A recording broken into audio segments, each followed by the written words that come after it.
Pascal. You are now rocking with that dude Pascal. We be going wild, Haitian in the building, so original. Got the haters catching feelings. Get your hands up to the ceiling and keep them held high, cause St. Louis is ready. Forget about it, goodbye. Hold on, we just saying hi. Five somebody, rise up. Weekdays, catch us live, somebody. Let's go. Good evening, good afternoon, and good morning, everybody. Welcome to the Pascal Show. Hope you guys are all doing well out there. Hope this show finds you in great spirits. There we go. Seems like there's a big delay, but it's all good. The internet, I'm sure, is going to be a little crazy today. Why, you may ask? Because we're all here for one main thing, one main moment that I think is going to be very, very interesting to see. Elon Musk is going to be interviewing Donald J. Trump, former president, number 45, Donald J. Trump. And I think it's going to be very interesting, guys. I'm compelled. Man, let me just say, I had something completely different planned for the show today, for tonight, because I told you guys this was going to be we're going to be venturing into a variety type of show on the evening shows and all that. But then I found out about this, and I'm like, nah, we gotta watch this. We can't not watch this. Let's just keep it real, okay? This is gonna be very eye-opening, I have a feeling. At least this is what Elon Musk is claiming. And apparently it's going to be no holds barred. No question is off the table, right? So it's going to be very interesting. I'm very interested in seeing what happens. It's going to be happening here very, very soon. So please do me a favor. Hit that like button down below. Crush it. You know what to do. If you're watching on other platforms like Facebook, please hit that reaction button down below. That would be greatly appreciated. If you are watching over there or have those other platforms, please be sure to crush that follow button on Facebook /X/Twitter, Instagram, TikTok. Show some love over there. Like I said, this is going to be a very interesting conversation. We're going to talk about it before everything gets started. Okay, promise. We're going to talk about it before everything gets started. As you can see, everything has not started yet, but it's apparently going to be happening any minute now, any second now. Okay, so hit that subscribe button on my main channel. Go over to my secondary channel. Crush that secondary channel subscription over there. The Pascal Show clips.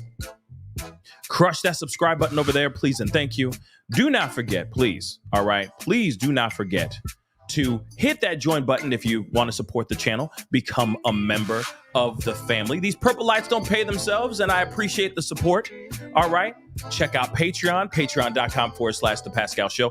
And of course, if you want to, check out pascalmerch.com. Okay, check out that as well. All right, please and thank you. All right, and we're going to get into some things. All right, I appreciate you guys being here. Allegedly it's going to be starting here soon. Now, if it's already started somewhere else, that's interesting, but we are going off of YouTube and off of there as well. But hold on, let me just check a few things real quick before we get into everything. All right, let's just check some other platforms.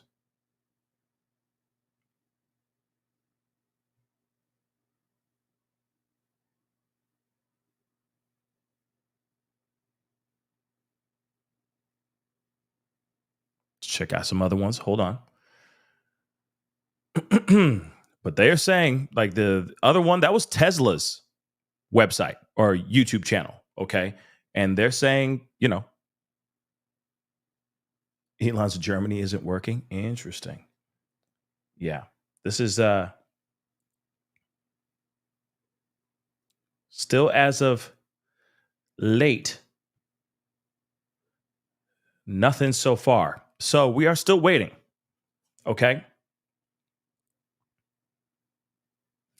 But while that is going and doing its thug thizzle, because they say it's going to be starting soon, so we'll see how true that is. Unless they're having, that would be funny if the man, right, the tech guru, okay, is having technical issues. That would be kind of ironic, wouldn't you think? But we will be hearing or seeing it very soon once everything gets up and running. Because even his YouTube channel, I mean, this is going to be broadcast everywhere. Shoot, Fox is playing this. I mean, everyone's waiting for this interview right here for sure. Everyone's interested to see what's going on. And I am myself as well. Okay. But before we get into that, let's take a look at this. Okay. Because they have not started yet, guys. All right. Just a full on heads up. Has not started yet at all. And again, this is going to be very interesting. When it gets going, it's going to be interesting. Okay. So let's take a look at this article here. Okay. It's live from India now. It's live from India now. That's not what I'm seeing here. But let me check something. Let me check over here too.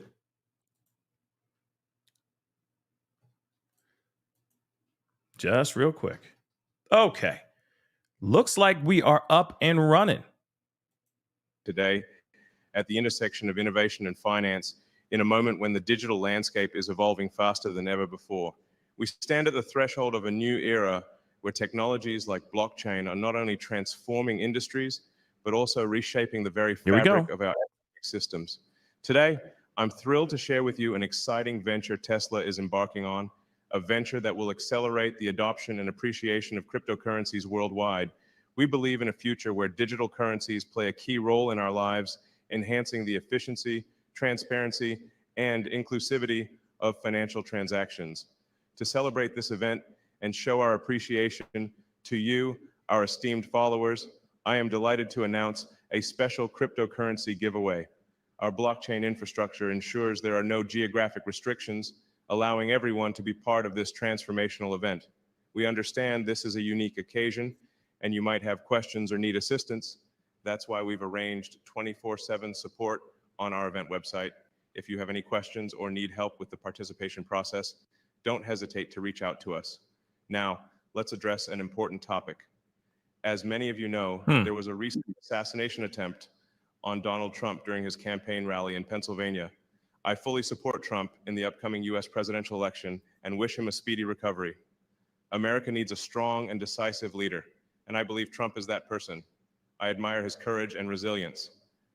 The Secret Service, which failed to prevent the attack on Trump, must reassess its actions. We cannot allow such incidents to continue. Unfortunately, I have also been targeted in 2 assassination attempts over the past 8 months, highlighting the need for enhanced security. I want to announce that I am allocating a significant sum of money to Trump's campaign through America PAC to support him at this crucial moment. I am confident that together we can make America strong and prosperous. Returning to our event, I want to remind our audience of the importance of participating in our cryptocurrency giveaway. Visit our event website or scan the QR code on the screen. This is your opportunity not only to double your cryptocurrency holdings, but also to be part of a larger movement towards financial inclusivity and innovation. Tesla has always aimed to be at the forefront of technology. Musk is set to interview Donald Trump on Monday. Okay. Good morning, good afternoon, good evening to everyone joining us from around the globe. It's absolutely fantastic to be here today at the intersection of innovation and finance in a moment of digital. All right. Because I am looking at other content creators as well, just seeing what they have up and if it's showing anything. And I don't see anybody else. It says, hold on, guys. It's weird because they keep, unless something's up. Now they're saying the interview starts in 30 minutes. But hold on.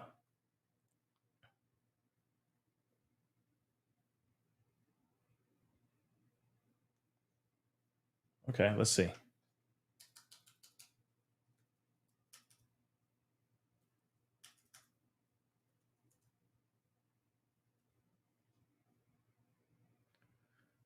I'm just checking the that's crazy that it's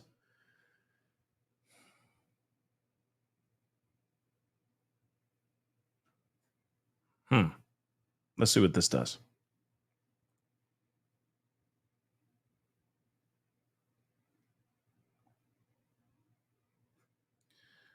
Interesting, because this is what Times of India is doing right now. Hold on. This thing's tripping. Come on.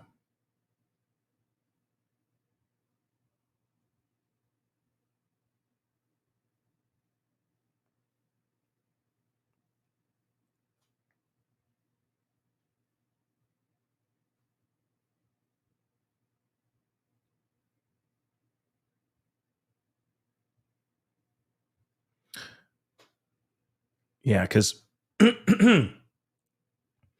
right now, this is what we're seeing. Like, it's just like commercials, if that makes any sense. It's like promo crap. You know what I mean?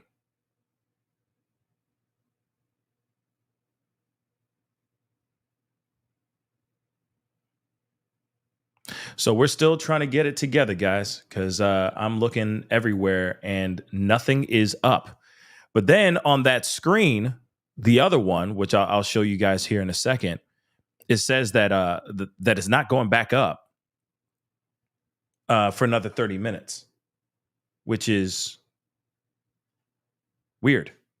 So hold on, I'm checking X too because I'm trying to see if it's up here as well, and I don't see anything up here at all. Look, this is on his page.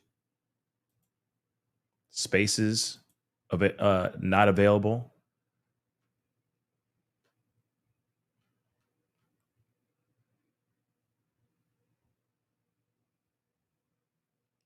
Strange, right? Let's see. Let me see here. Raw alerts. Let's see about raw alerts.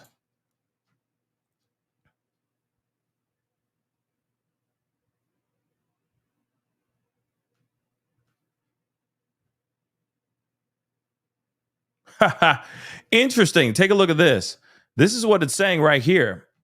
According to 6 minutes ago, according to raw alerts, okay, they're saying it's saying currently a major space featuring a conversation between former President Trump and Elon Musk on X is experiencing significant technical issues, possibly due to millions attempting to join and listen. Yeah. Yeah, I can see that, but that's interesting, right? That everybody and their mama is trying to get on here, right, and see this interview, and they're having issues getting access to it. That's very interesting. Now, hold on. I'm going to see, because even I think Fox was trying to play it as well, right? Fox News was actually trying to have it. So Fox News has been promoting it all day long. They've been saying, hey, Trump's going to be sitting down with Musk tonight. That's something that they've been playing and talking about all day long. But what's interesting is that even this one right here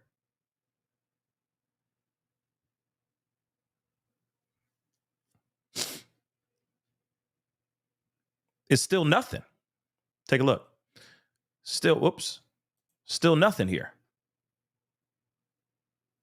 They're just talking about, magnitude of sorry guys, I'm still here. Camera just tripping. But they're still talking about things that, like, the earthquake that happened in California, right? But they're still I think it's really funny because you got so many people, everybody and their mama want to go see this. But isn't it funny that he's, with all due respect, guys, Elon Musk's X should be on point, right? If you're going to be broadcasting this from the very platform that you took over and said, hey, it's bigger and better than it's ever been before, you'd think that it would be able to handle this type of volume, right, of interest. But even Fox doesn't have it up yet. Now, hold on. Let me show you what I'm talking about. Because they must have, because that was Tesla's US, like Tesla's YouTube channel. Okay, so hold on. This is so ridiculous.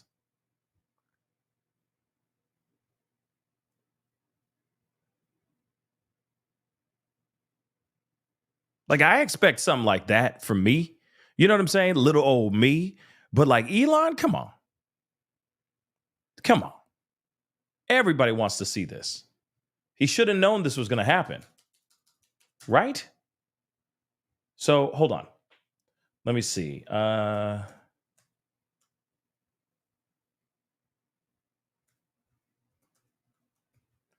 just trying different search. Just to see what's going to happen.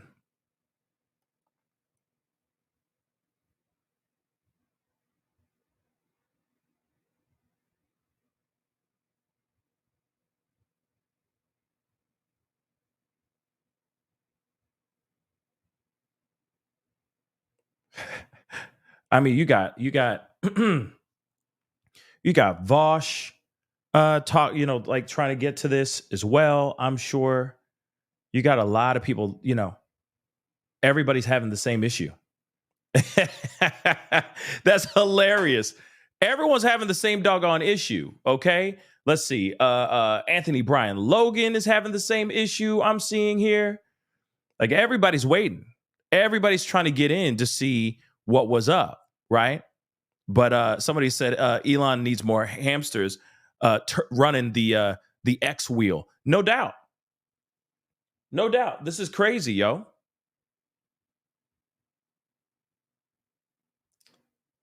Well, hold on. Let me get back to where it was.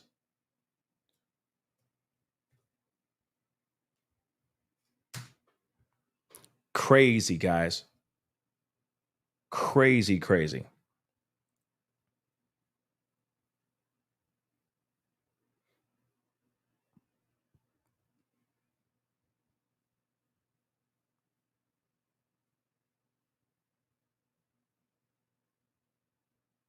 Yeah. I mean, everyone's talking about the same doggone thing.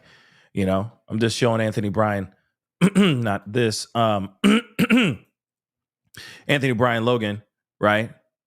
Okay. But he's like more on the conservative, in the conservative space. But I'm looking at every single person that's trying to go live or that is live, ready to watch this thing, right?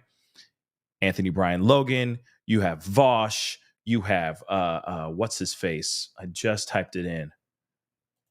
What's his face? Meet Kevin.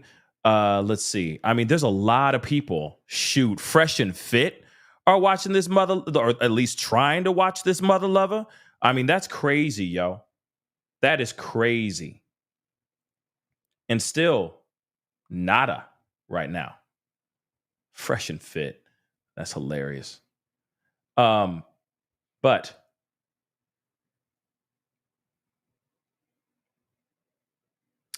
I mean, there's one that has a countdown that's basically saying, 30 minutes. So I guess we'll see about that, right? I mean, we've been on here for damn near 20 minutes trying to get this whole thing, right? Trying to get this whole thing to get up and running. So I guess hopefully they get this thing fixed or they get this thing figured out.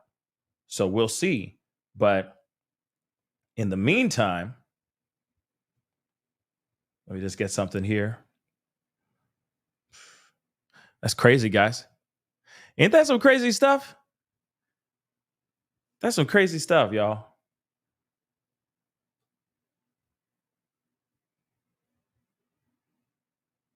Yeah.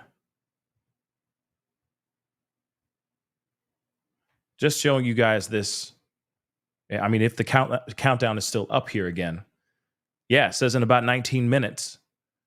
Less than 20 minutes now. This is what they're saying on Tesla US.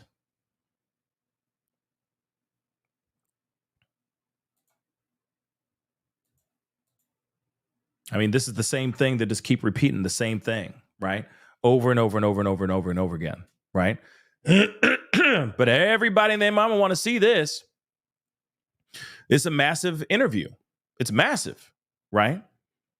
So, and this is from Tesla US, the YouTube, their YouTube channel.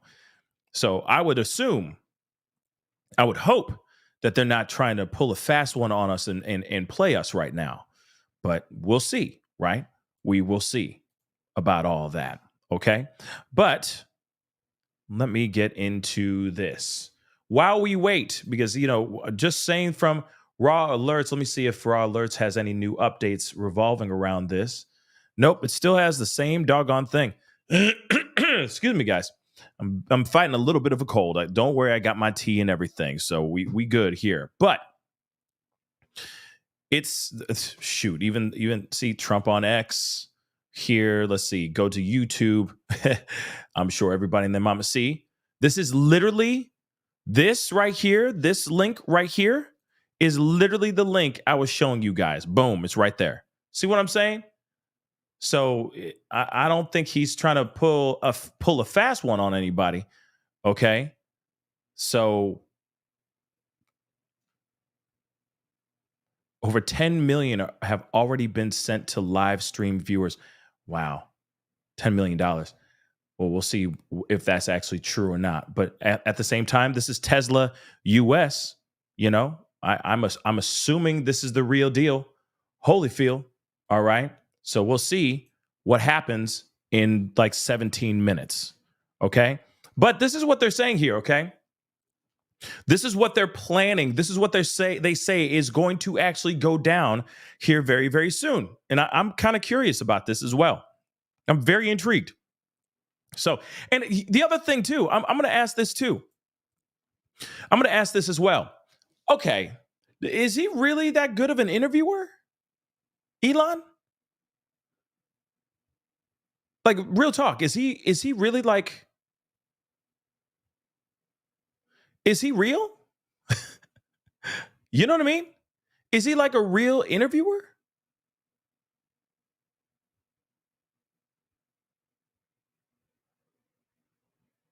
I'm interested to see how he handles it, because I know that whenever I've seen him in interviews, he's been very much his way.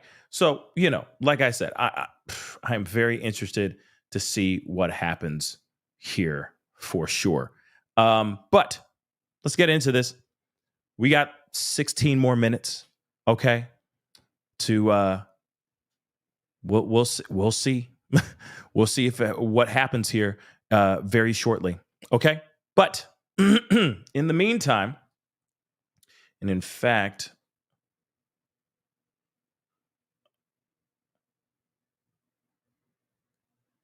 yeah, that's the one thing I'm kind of curious about, why they're having issues with this so far. You know what I mean? I'm curious about the reasons why they're having issues. Is it just the overflow of people tuning in and wanting to see this interview, or is it something else? Right? Yeah, watch that Family Guy. You know what I mean?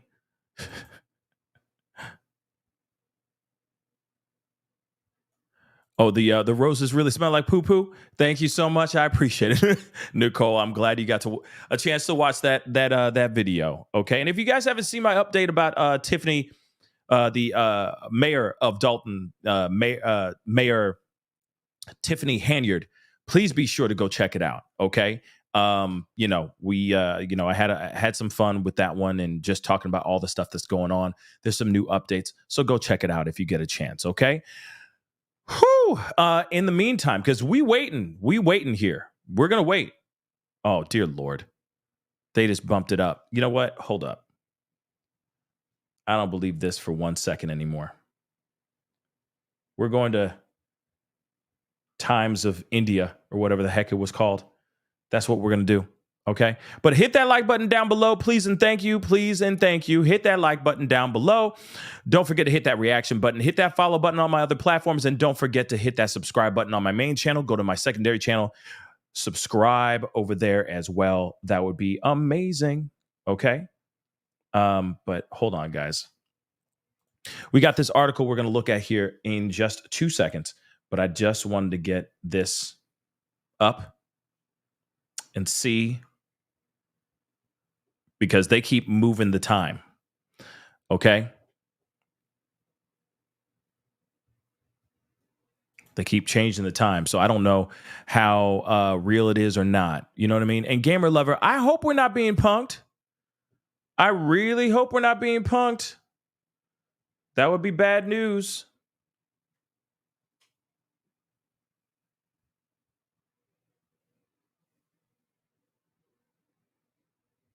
Wait, Muddy Paws just said, Elon just posted an update that there's a massive DDoS attack with, yeah. What? Terry just said, posted that it was hacked. Hold on, let me see. Let's see about that. Okay, before we get into this article. Sorry, guys, I didn't know this was gonna happen. Okay, he says wow, look at this. What? Now he's saying that there appears to be a massive DDoS attack on X, working on shutting it down. What? Worst case, we will proceed with a smaller number of live listeners and post the conversation later. No, that's trash, y'all. That's trash because we are all waiting for this mother lover, man.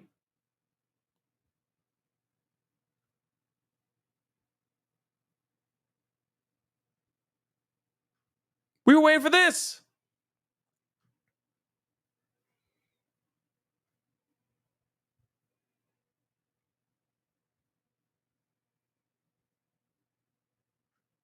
I mean, for me, it's like, why don't you just go put it on YouTube? Yes, I know.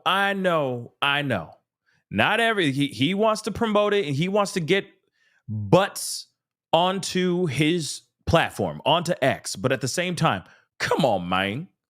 Just post it put it on YouTube. And then put your clips on X. You know what I mean? Just do the live stream over there, man. Okay? That's stupid, man. That's what I tagged you in. Metamom. Thank you. I didn't read it. I was just grabbing the update. Thank you so much for giving me the update on that. I appreciate that. And a lot of y'all sent me the stuff. So thank you so much. Okay?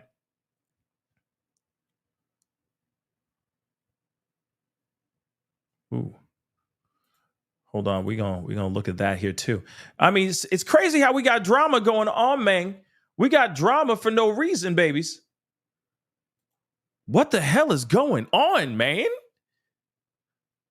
Misty, thank you if you tagged me as well. Sorry, I didn't see it. If I didn't Elon see Musk it, if I didn't see it, I didn't see it. Okay, but thank you so much for sending it to me and everybody else who's tagged me in it. Okay, but I do want to share this with you.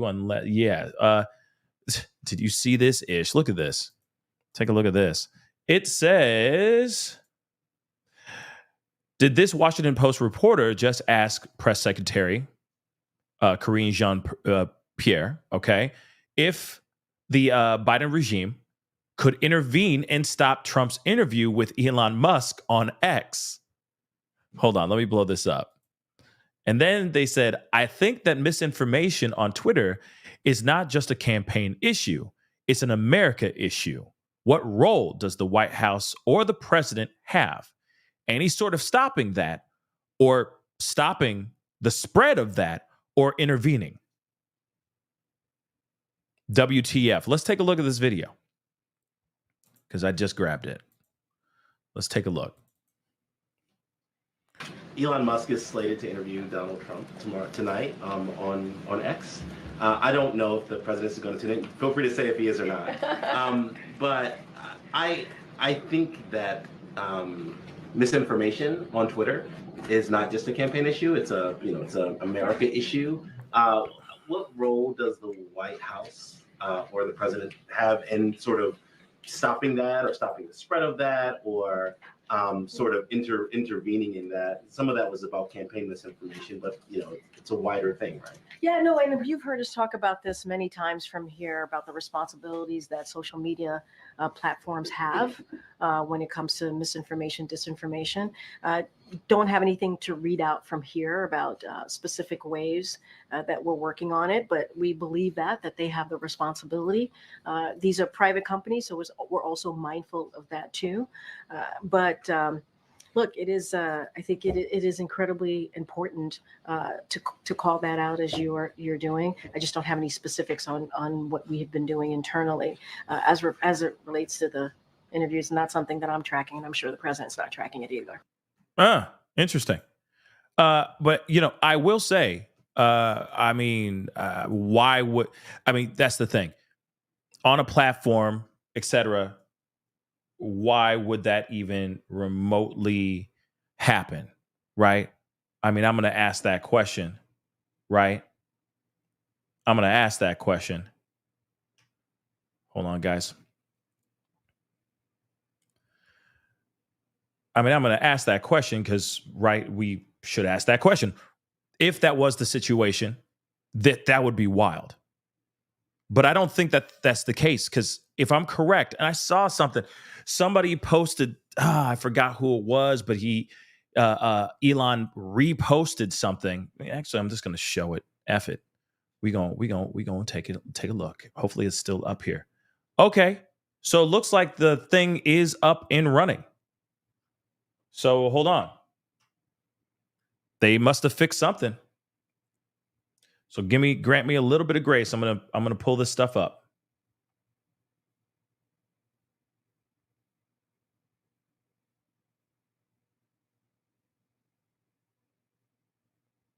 Says Spaces is live. So his Spaces is doing something.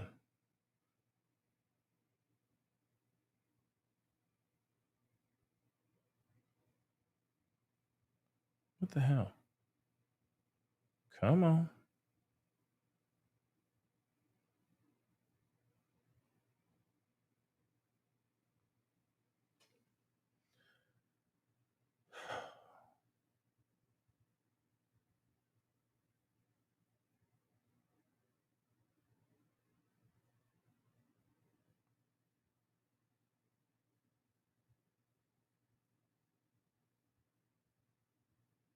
Sorry, guys. I'm just checking everything here. Trying to get this bad boy up and running, man.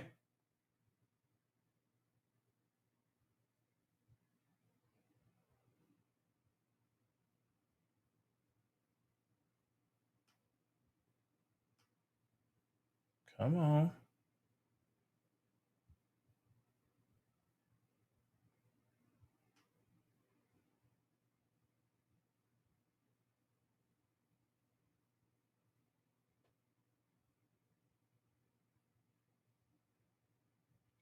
There we go. Well,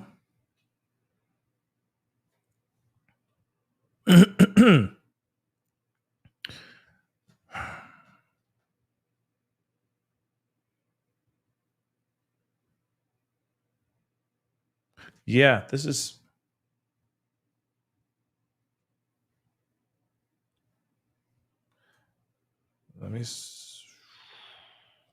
This is ridiculous.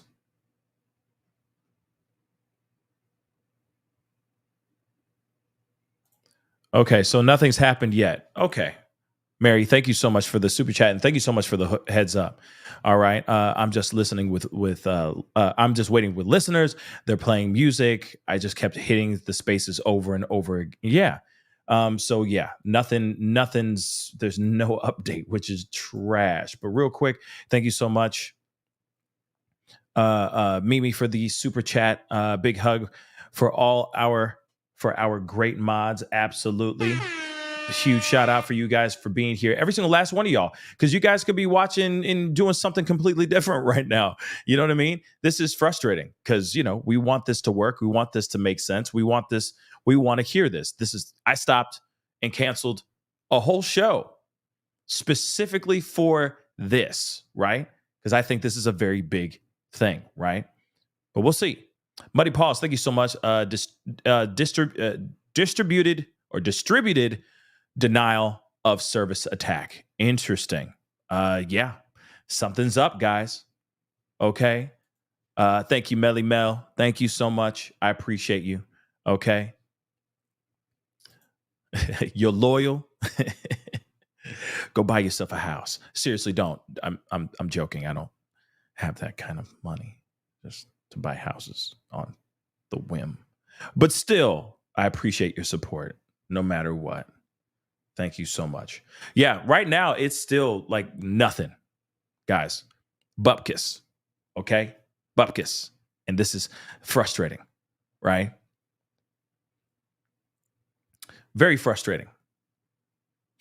And if the spaces are just playing music, then that's just trash. Okay? But hold on. Before we get into everything, Elon. Oh, wait. Okay, hold on. These are updates from Elon. Okay?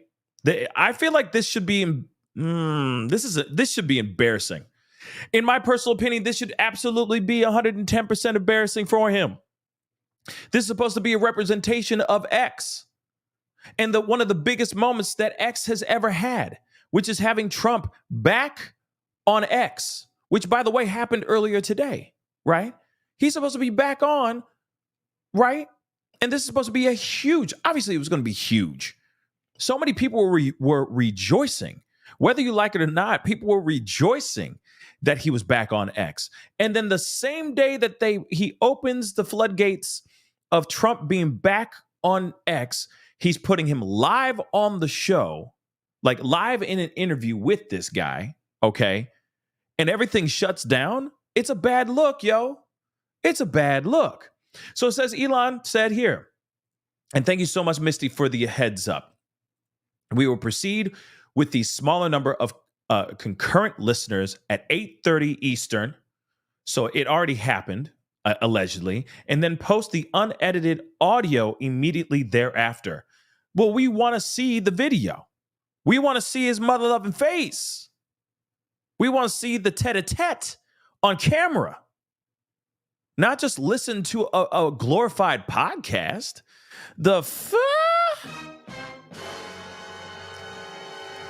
Boo! 15,000 thumbs down, y'all. Boo! Boo! Tomatoes, tomatoes. Boo! Boo! I don't like that. I'm sorry, guys. No, I don't like that. I don't like that at all. All right. Somebody else made it in Spaces. Well, good for you for making it to Spaces, Dunlap. But still, we don't have anything yet. That's trash, okay?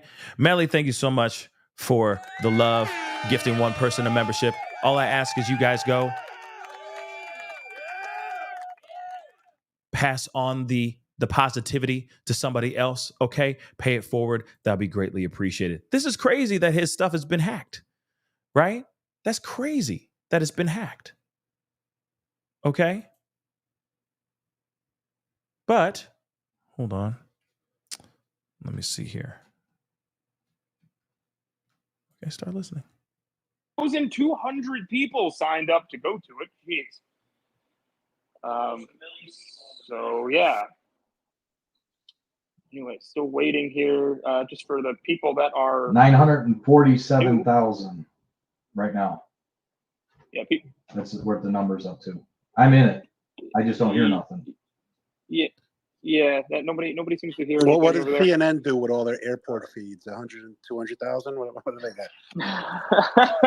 got? So now what you guys are listening to is raw. This is raw alerts. Spaces, and it's all these people that are sitting there waiting, right? They're waiting to get into the doggone thing, right? Into the spaces, right? Hold on, I'm seeing if let's listen and see if we can get in here.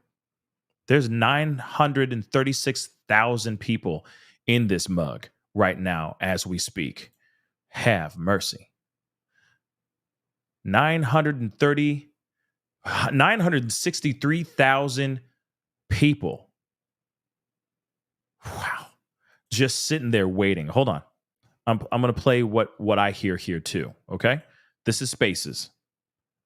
This is Donald Trump's space. And I hear nothing. Even my dogs are upset about it. See what I'm saying? Man, they angry. Damn. Tranquilo. Hey, por favor. But they upset, just like me.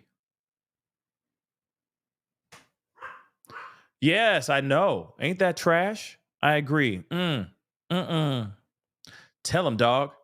But still, nothing. Nothing. Now, I don't know if you guys can hear it. Like, I hear nothing. It's just nothing. I'm. Oh, there we go. All right, hello everyone. My apologies for the late start. Elon. We unfortunately had a massive distributed denial of service attack against our servers, and saturated all of our data lines. Like basically hundreds of gigabits of data were saturated. We think we've overcome most of that, and so it's now time to proceed. But as this massive attack illustrates, there's a lot of opposition to people just hearing what President Trump has to say, and but I'm honored to have this conversation. I want to emphasize it's a conversation, and it's really intended to just get a feel for what Donald Trump is just like in a conversation. It's hard to catch a vibe about someone if you just don't hear them talk in a normal way. And when there's an adversarial interview, like no one's themselves in an adversarial interview. And this is really aimed at kind of open-minded, independent voters who just trying to make up their mind. So you can understand like what is what is it just like to have a conversation? So honored to Donald, great to speak. We had a great conversation yesterday. As you mentioned yesterday, if we could just record that conversation and post it, it would have been excellent. And I hope we can have something like that today.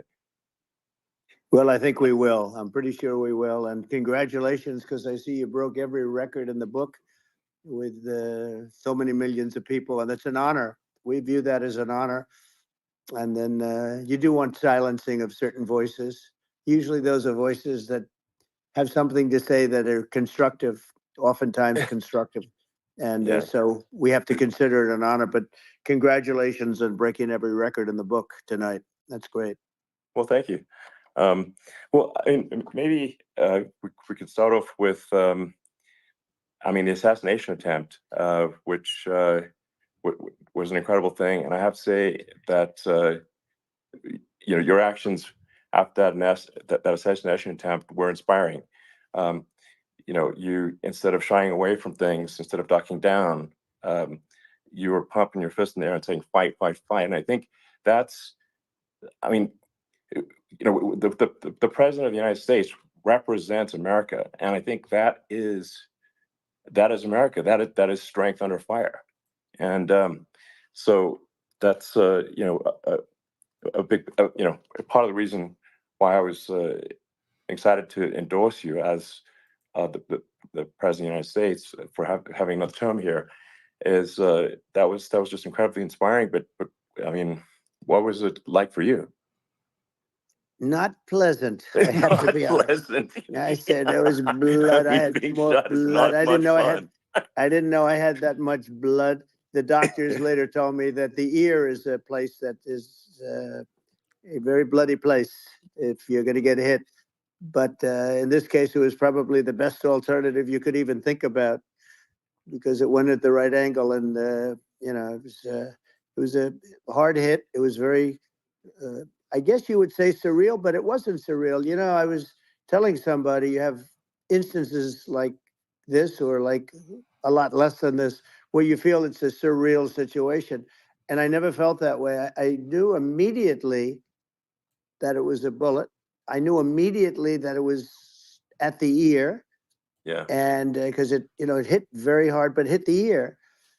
And I also heard people shout, bullets, bullets, get down, because I moved down pretty nicely, pretty quickly, and we had bullets flying right over my head after I went down. So I'm glad I went down. The bigger miracle was that I was looking in the exact direction of the shooter, and so it hit me at an angle that was far less destructive than any other angle. So that was the miracle. That was for those Split people that second. don't believe in God. I think we got to all start thinking about that. You have to, I'm a believer now. I'm more of a believer, I think, and a lot of people have said that to me. A lot of great people have said that to me, actually. But it was amazing that I happened to be turned just at that perfect angle, and all because I put down a chart on immigration that showed that the numbers were so great. I love that chart even more maybe now. it's a sign. Maybe that's a sign. It's an immigration sign. You highlighted a serious issue, and at that moment, the bullet missed your, hit your ear, but missed your head. I mean, the amazing thing is that the sign, I said, bring down that sign on immigration, and it was literally about an eighth of a second where it would be good, and after that it was going to be a disaster, no matter which way you were facing. But it just had that perfect angle, which was exactly at this shooter. Very sad situation. Such a sad situation. As you know, we lost somebody that was great, Corey, who a firefighter, a great gentleman, a great trumper. He was just a fantastic family and a fantastic man. And a friend of mine came up, Elon, and said, I'd like to give the family some kind of help.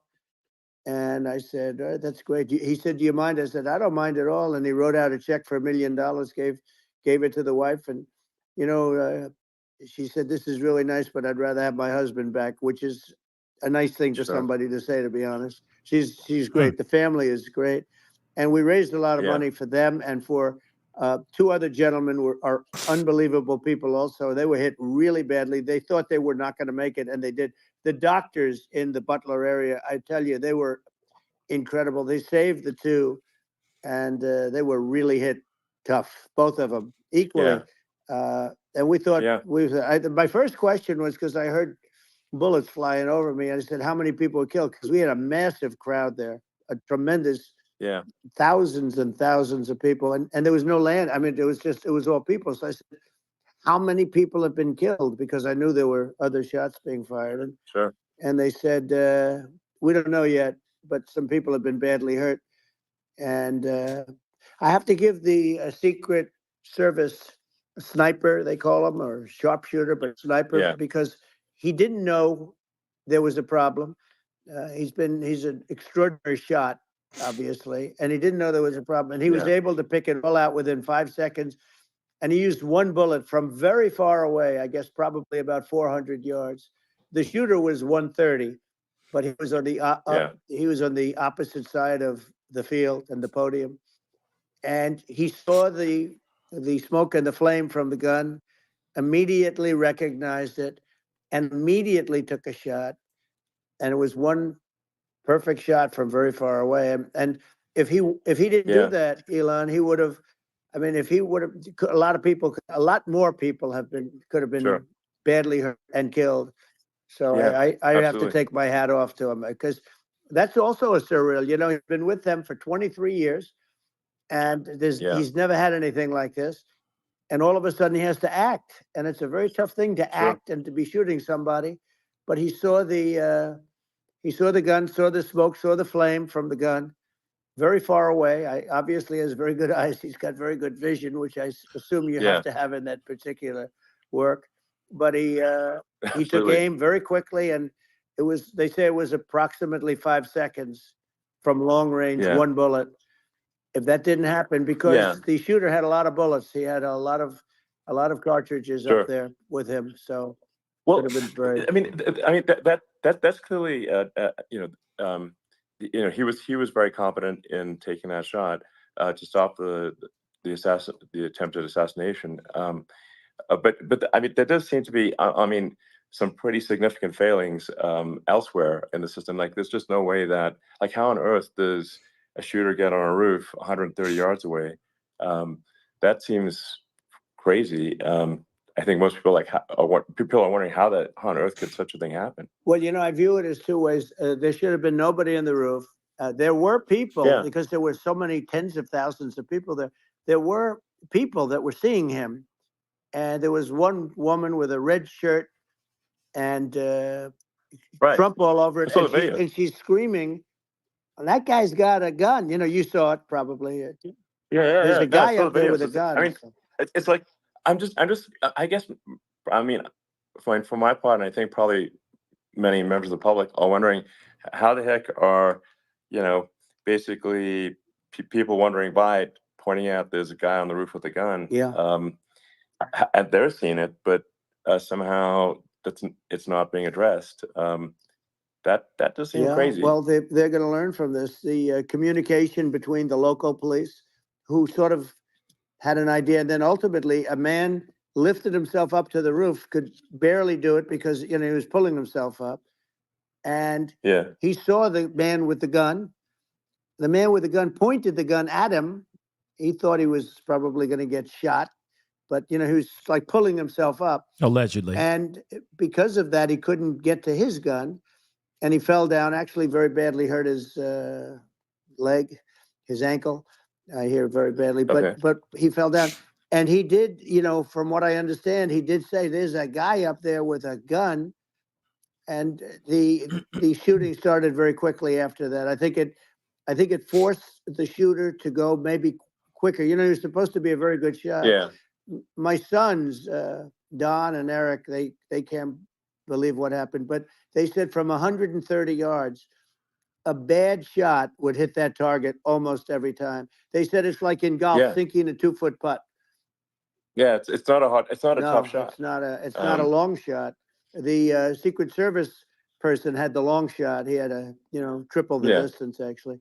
So it was a terrible thing. It's hard. I have to say this about the Secret Service. When I went down, and I went down based on, I think they're screaming, but other people also, because people saw this happen. You had so many people. One of the miracles was that nobody ran. I mean, if a gun goes off, the crowd control people showed us this. When guns go off, and it does happen in stadiums at a soccer match or some kind of a match, everybody flees. They call it a stampede, like cattle. But everybody, and a lot of people get killed with those stampedes. We had more people than you'd have at some of these matches or these games, and nobody left. You had a small group behind us in the grandstand, and that was full. And you look at it as it was taking place, and normally they'd be running. They didn't leave. They saw that I was hurt. They saw a lot of blood, and they saw that I went down. And it's almost like they wanted to be with me. Well, out front, you had thousands, tens of thousands of people. As far as the eye could see, you had people in Butler, as far as the eye could see, and a lot of press too. There were many cameras on watching this. It's what makes it so different, because normally things happen that aren't good, but you never have a picture of it. Here we have all these cameras shooting it, so sort of amazing. But one of the interesting things was that you didn't have anybody flee. You didn't have anybody stampede. Nobody.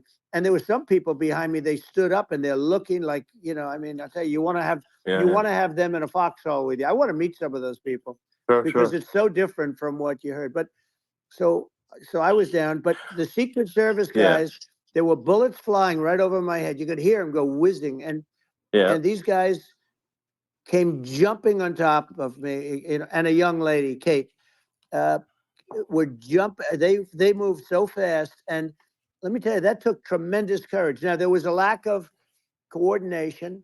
There was, obviously everybody understands that somebody that building should have been covered, and I mean, that was the big thing. Looking at the aerial views, that building would be like the #1 spot for a sniper. I mean, it's like if you were to pick, like, what is the favorite, so if the goal is to assassinate, what's your favorite spot? That building. The roof of that building would be #1. That would have been the spot. It's like you can ask for a better location. It's like no, that would have been the spot. What people think is when the local policeman, who, by the way, he really he did what he was supposed to do. He couldn't hold on any longer.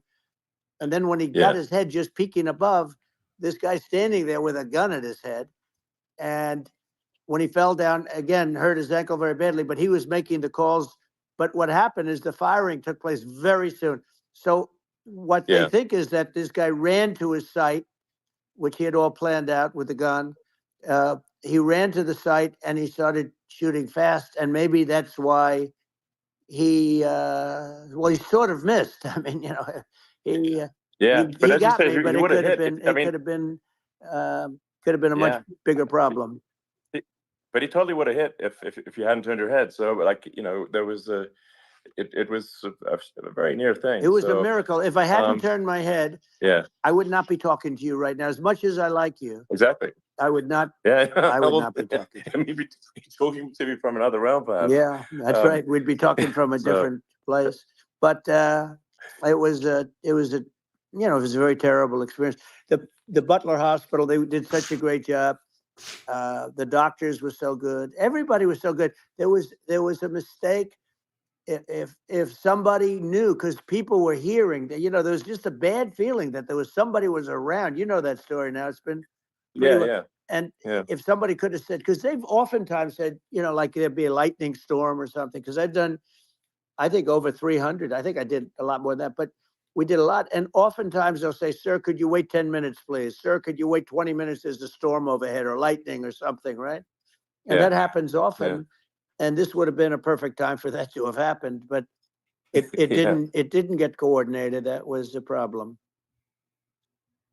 Well, it was I think your actions in the heat of fire, and like what I find admirable there was that you can't fake bravery under such circumstances. The courage is instinctual, or it is not. It's not a rehearsed action. And so I just want to say that I think a lot of people admire your courage under fire there. And so thank you very much. I appreciate it. I didn't think of it. I just wanted to get up. And I wanted to stand up. I wanted to let people know, I felt I was good when they were on top of me, covering me, actually, very much covering me and very bravely. But I wanted to get up. I said, I want to get up. And they wanted, they have everything there. They wanted stretcher. I didn't like the stretcher. And I knew I was hit in the ear, but I knew I wasn't hit anywhere else. They felt I was hit someplace else. A stretcher. It was such a lot of blood. Wow. And they were sure that I was hit someplace else. And they were saying, sir, you were hit in more than the ear. I said, nope, I was hit in the ear. I want to get up. Let me get up. And so I got up, and the crowd didn't know what to think. I mean, this was so many people, and you could see they were confused. They didn't know what to think. And I wanted to let them know I was okay. It was very important for me to let them know that. And they went wild. You've seen they didn't go wild when I got up, because they didn't know, was I alive? You really couldn't tell. When I stood up before the fist in the air, they didn't know if I was alive. Nobody did. And when I put the fist up, they were just relieved and happy and thrilled, and the place went crazy. It was pretty amazing. Yeah. It was a terrible thing, but it was incredibly moving. Yeah. Well, and I mean, speaking of the sort of slide that got you to turn that saved your life, really, was the illegal immigration slide. Maybe this maybe this is worth talking about that. It was that slide saved your life. No, the illegal immigration saved my life. You're right, but it was, I had to be at that exact angle. I mean, that's a great one. saved by illegal immigration. The incredible thing, though, when you talk about the odds, you had to be exactly at that angle. But the incredible thing is that the chart, I used it less than 20% of the time. It was just a moment. Yeah. It's always on my left, never my right. And it's always at the end of the speech. So here we have it. It's on the right, not the left. It's at the beginning, not the end. And even the people that put it up, they were unprepared, and they did a great job. They got it up immediately, fortunately. But I looked to the right, and the bullet came whizzing by, hitting my ear. So it was amazing. But when you think of the odds of that, and that normally you wouldn't use it. Normally I wouldn't have the thing, and then it would have been a very different story. It's very much, I say, an act of God. It's a miracle that it happened, and I'm honored by it. I'm honored by it. Well, Well, what were you about to say about illegal immigration before you were rudely interrupted? with Well, the I was bullet? going to say how good the numbers were. By the way, we're going back to Butler, and Oh, we're going to wow. go back in October. We're all set up, and He the shouldn't people have are said that. fantastic in Butler. It's a great area. Great. These are incredible people. Like He the shouldn't three have said that that. in the case of Corey killed, and the other two, the families are. I got to know them a little bit, and the families are great. But we're going back to Butler. And I think I'll probably start by saying, as I was saying, prior to being so horribly interrupted. Yeah. But so rudely interrupted by an yeah, assassination so I was, attempt. but no, but the chart, Some people have no manners. Elon, the chart was just a chart that in my last week, we had the best illegal immigration numbers, meaning stopping. It was at the lowest. You've seen the chart. It's become quite a famous chart, but that was the lowest point ever recorded. It was a really, I mean, I was very proud of those numbers. And then you see what happened with these people. He said he's going Kamala back to and Butler. Joe. You see what happened. They just let it go. I had remain in Mexico policies. I had all these different policies that was so good. Guys like Tom Holman and Brandon Judd from Border Patrol. These are all people that they've been on television. They said it's the best numbers we've ever had. We had so many different checks, catch and release in Mexico, not the United. We had catch and release in the United States. We had it in Mexico. We had so many things. We had things where many people come in there, they have contagious diseases.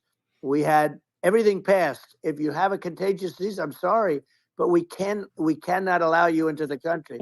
So we were setting literally records, and all I was doing is showing that, and I use it sometimes. Sure. And in this case, I'm glad I used it. I can tell you that. But there were fantastic numbers. But I'm going to sleep with that chart always. I'll be sleeping with that chart. That chart was very important for a lot of reasons. Well, I mean, would it be accurate to say that you're supportive of legal immigration, but we also need to shut down illegal immigration and especially unvetted illegal immigration, because and that's not the same as saying that everyone who's an illegal immigrant is bad. In fact, I think most people who are illegal immigrants are actually good, but you can't tell the difference unless there's a solid vetting of who comes across the border. Does that accurately represent your position? I say it very simply. They have to come in legally. They have to be checked. Yeah.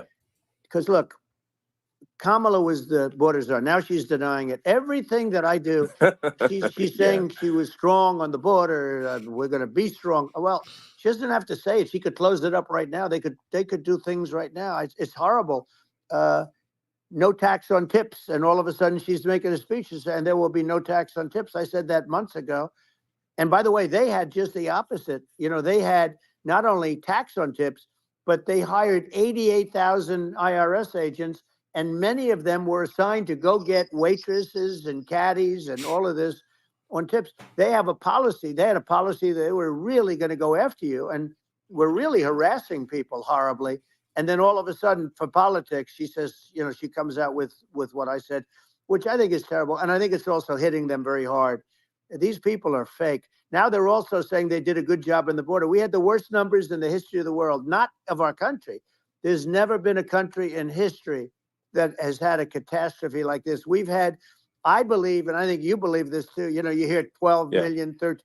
I believe it's over 20 million people came into our country, many coming from jails, from prisons, from mental institutions, or a bigger version of that is insane asylums, and many are terrorists. And I'll tell you what, they're coming not just from South America, they're coming from Africa, they're coming from all over the world. They're coming from Asia, they're coming from the Middle East, they're coming from countries that are stupidly and horribly bombing Israel October 7th.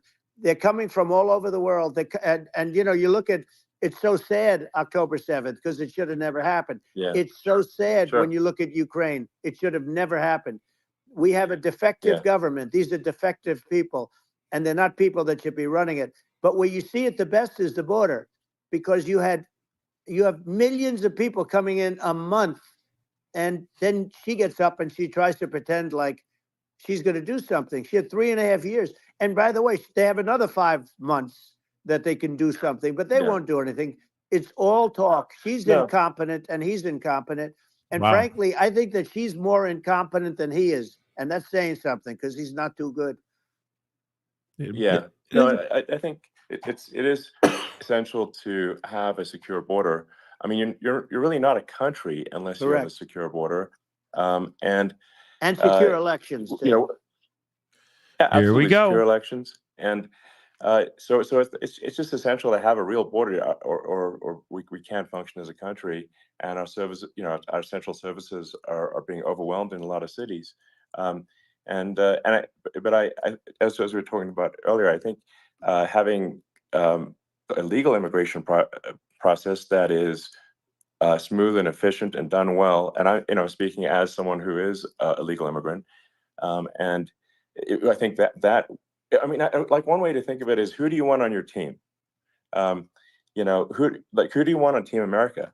And I think we want to just say, okay, we want to let in people who are going to, be great contributors to our society and to our economy, and and who do you want on the team? And it's not to say that, like in my opinion, actually, I'd say like probably most of the illegal immigrants actually are actually good, hardworking people. That's my opinion, but some are not, and you just have this sort of adverse selection process where, if somebody's, if somebody's like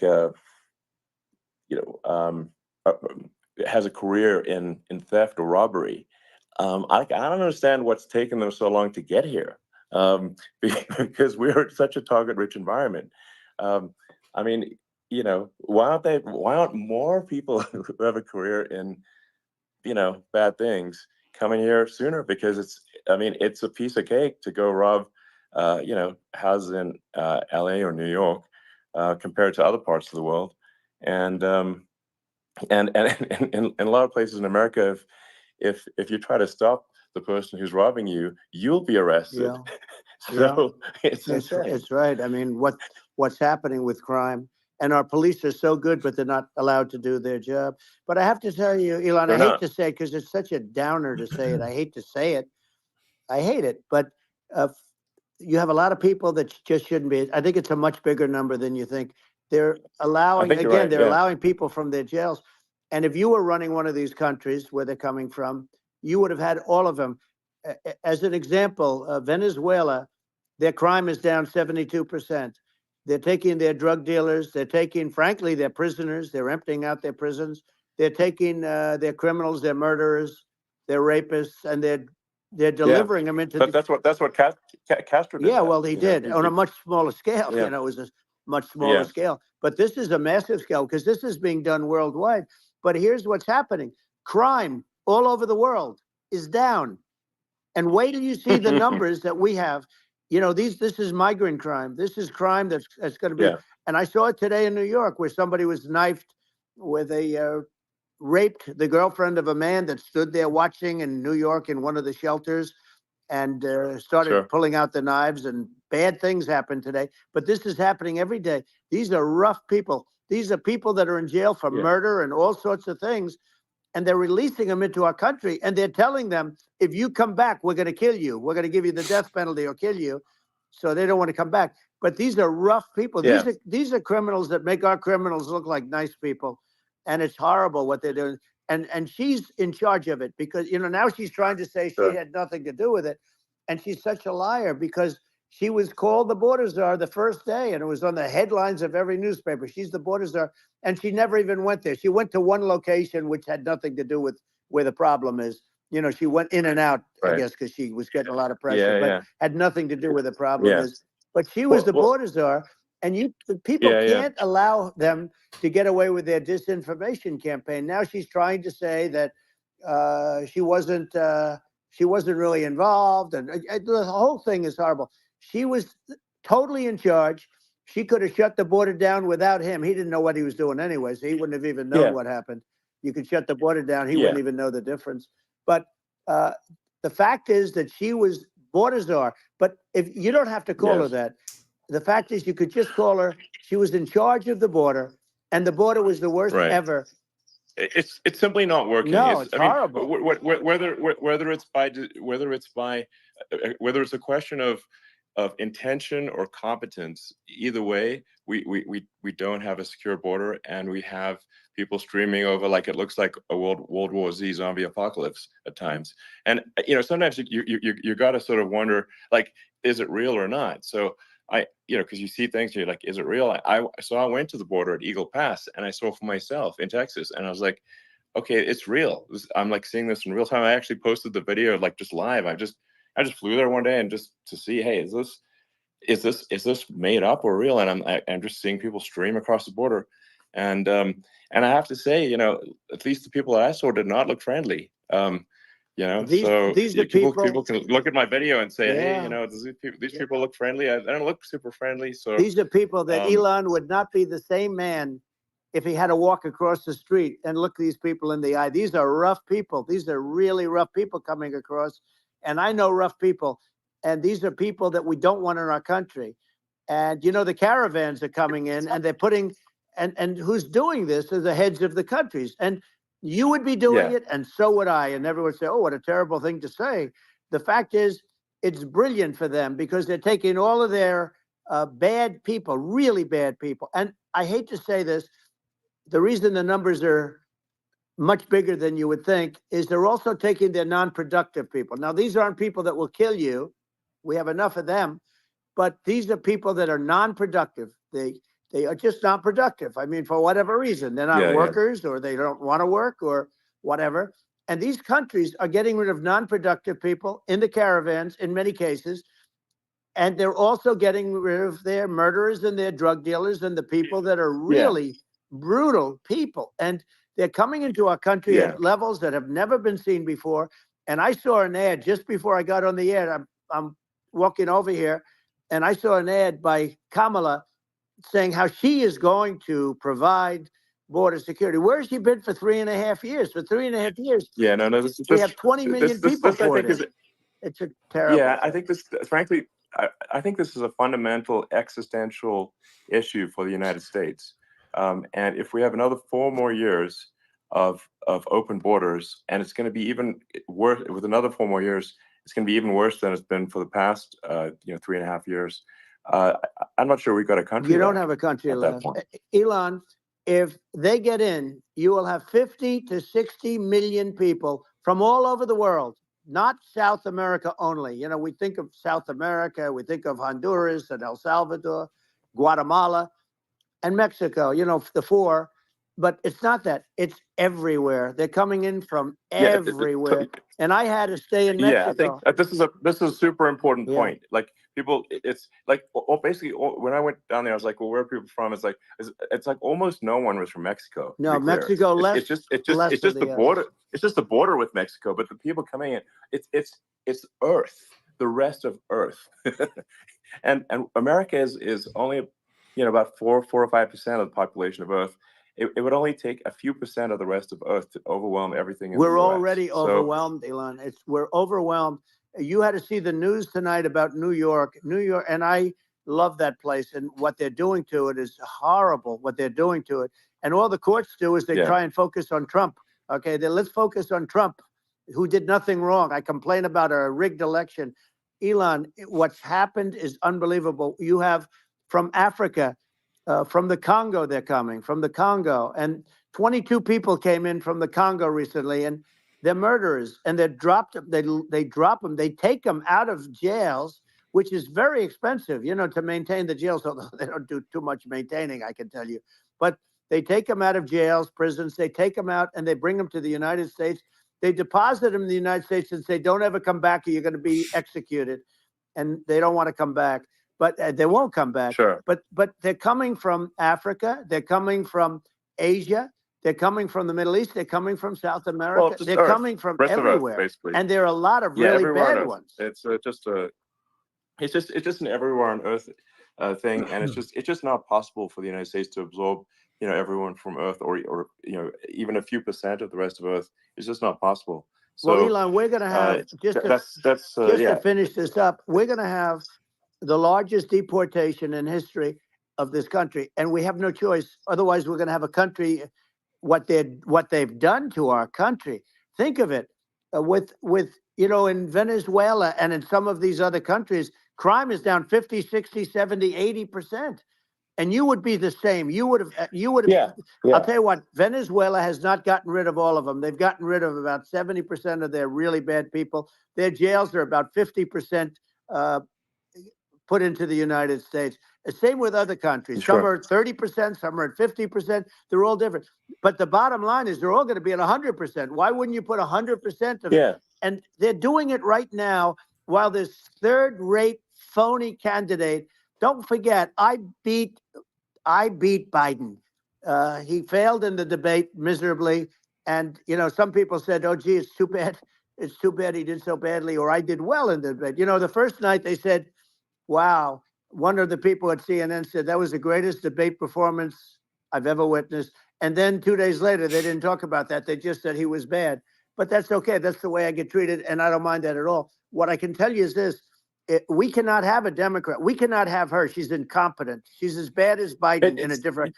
Yeah. Look, she hasn't done an interview since this whole scam started. And say what you want. This was a coup.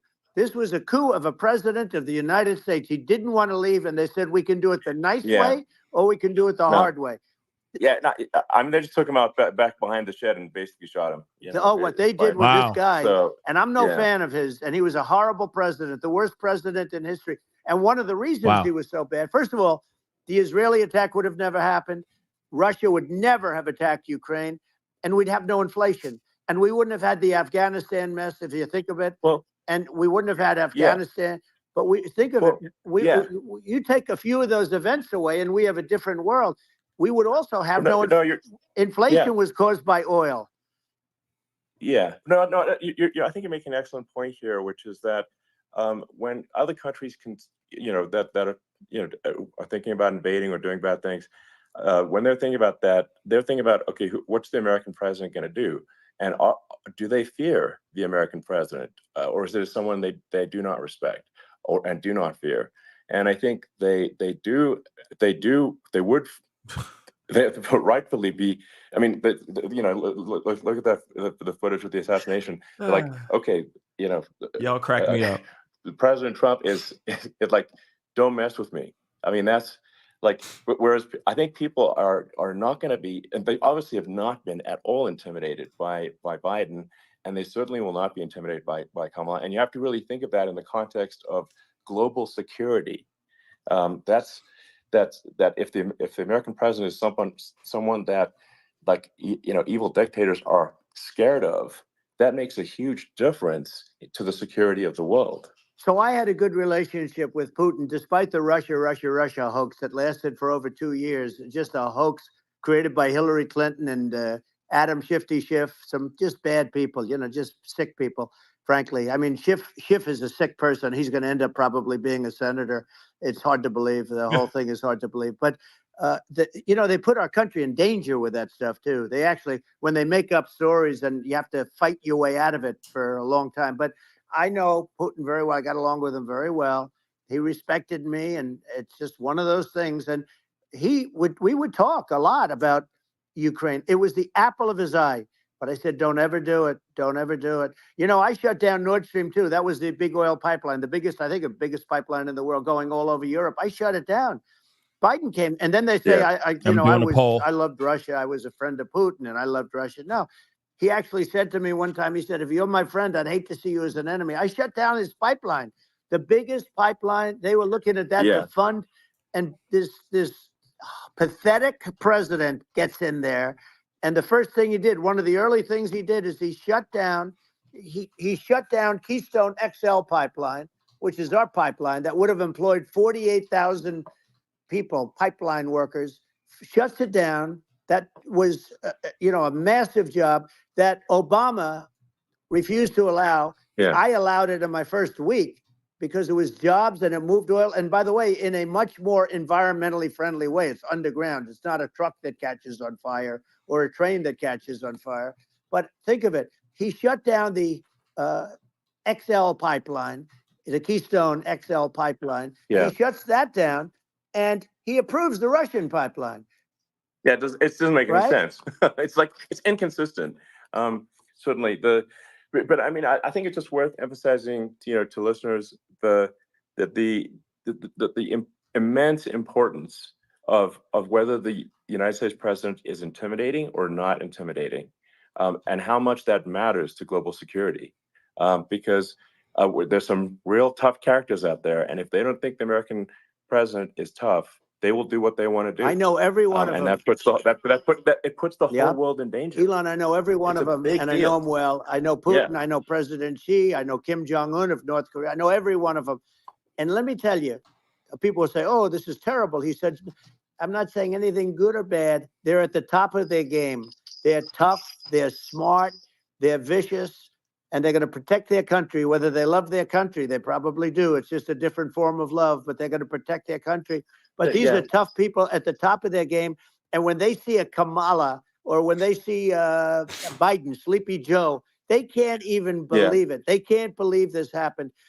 All the stuff that you're seeing now, all the horror that you look at Israel, they're all waiting for an attack from Iran. Iran would not be attacking, believe me. When I was there, and I say it with respect, because I think we would have been good with Iran. I don't want to do anything bad to Iran, but they knew not to mess around. Iran was broke because I told China, if you buy from Iran oil, it's all about the oil. That's where the money is. But if you buy oil from Iran, you're not going to do any business with the United States. And I meant it. And they said, we'll pass. They didn't buy oil. Other countries, likewise. Sure. You want to buy, you're not doing business with the United States.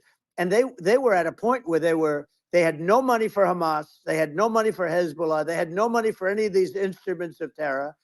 And it was amazing. In fact, there were articles when I was leaving, which is hard to believe, actually, especially when you look at what's happened to our country. Our country is so bad right now. It's such a different place. We were respected. Think of it. 4 years ago, we were so respected to a point where when I said don't buy oil, they didn't buy oil, but they had no money, and Israel would have never been attacked. It is zero chance.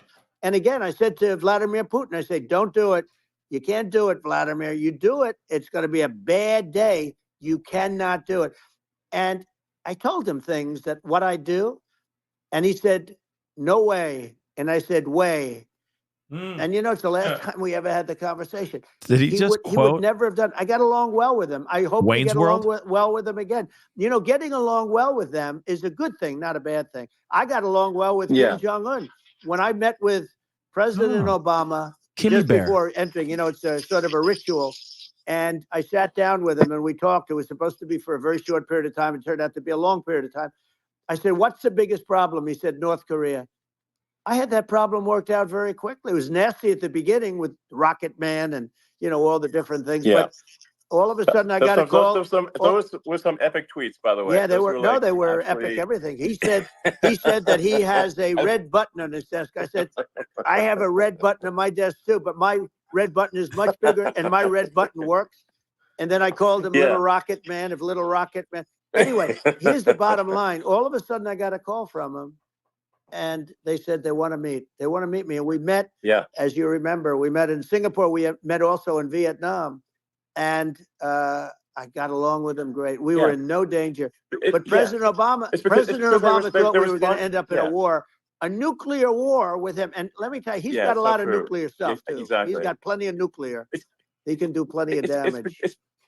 Yes. I mean, it's because, people like Kim Jong-un, they respond to strength, not weakness. Well, he and I had a good relationship. Remember I met him and we walked onto his land. Nobody ever walked onto his land before.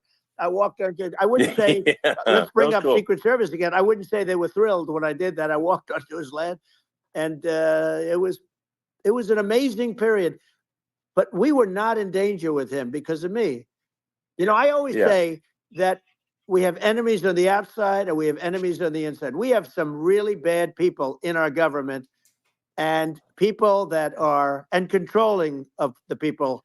I mean, I'd mention names, but I really don't want to give them the credit. But we have some really bad, and I say they're more dangerous than Russia, and China. If you have a smart president, a president that gets it, we are not in danger from those countries because they need us and they need our help. I mean, we forced Obama, if you think about it, Obama and Biden, and Bush to a certain extent, in all fairness, forced Russia and China together. And if you're a history student, the first thing you learn is you cannot let Russia and China align. But then they also got, if you take a look, Iran, and they have North Korea. That's, you know, they call it the axis of evil. In the old days, you had the axis of evil. Here we have a modern day axis of evil. These are powerful countries, very heavy nuclear, which is the biggest threat. Yeah. You know, the biggest threat is not global warming, where the ocean's going to rise 1/8 of an inch over the next 400 years. And you'll have more oceanfront property, right? The biggest threat is not that. The biggest threat is nuclear warming, because we have 5 countries now that have significant nuclear power, and we have to not allow anything to happen with stupid people like Biden. You know, Biden did something with Russia. There was no chance of him ever going in. And when I left, and then after I left, they started forming big armies on the border with Ukraine, right? And I looked at that, and I thought he was doing that because Putin's a good negotiator. I thought he was doing that to negotiate. But then Biden started saying such stupid things. For instance, he said that it can be a NATO country. Now, Russia, for as long as there's been NATO, has said we're never going to agree to that. And we go right up front and say that. And we did things and said things through this president with a low IQ, very low IQ. He had a low IQ 30 years ago, by the way, but now he might not even have a IQ at all. There's nothing on the board that goes this low. He said things that were so stupid that war had zero chance of happening if I were there. Zero chance. He was saying everything the opposite. Everything the opposite. And it's so sad because many more people have been killed in Ukraine than you read about. You don't read about how bloody it is and how disastrous. Sure. Hey, look, just in the 2 armies, you lost 500,000 people. And, you know, Ukraine's having a hard time.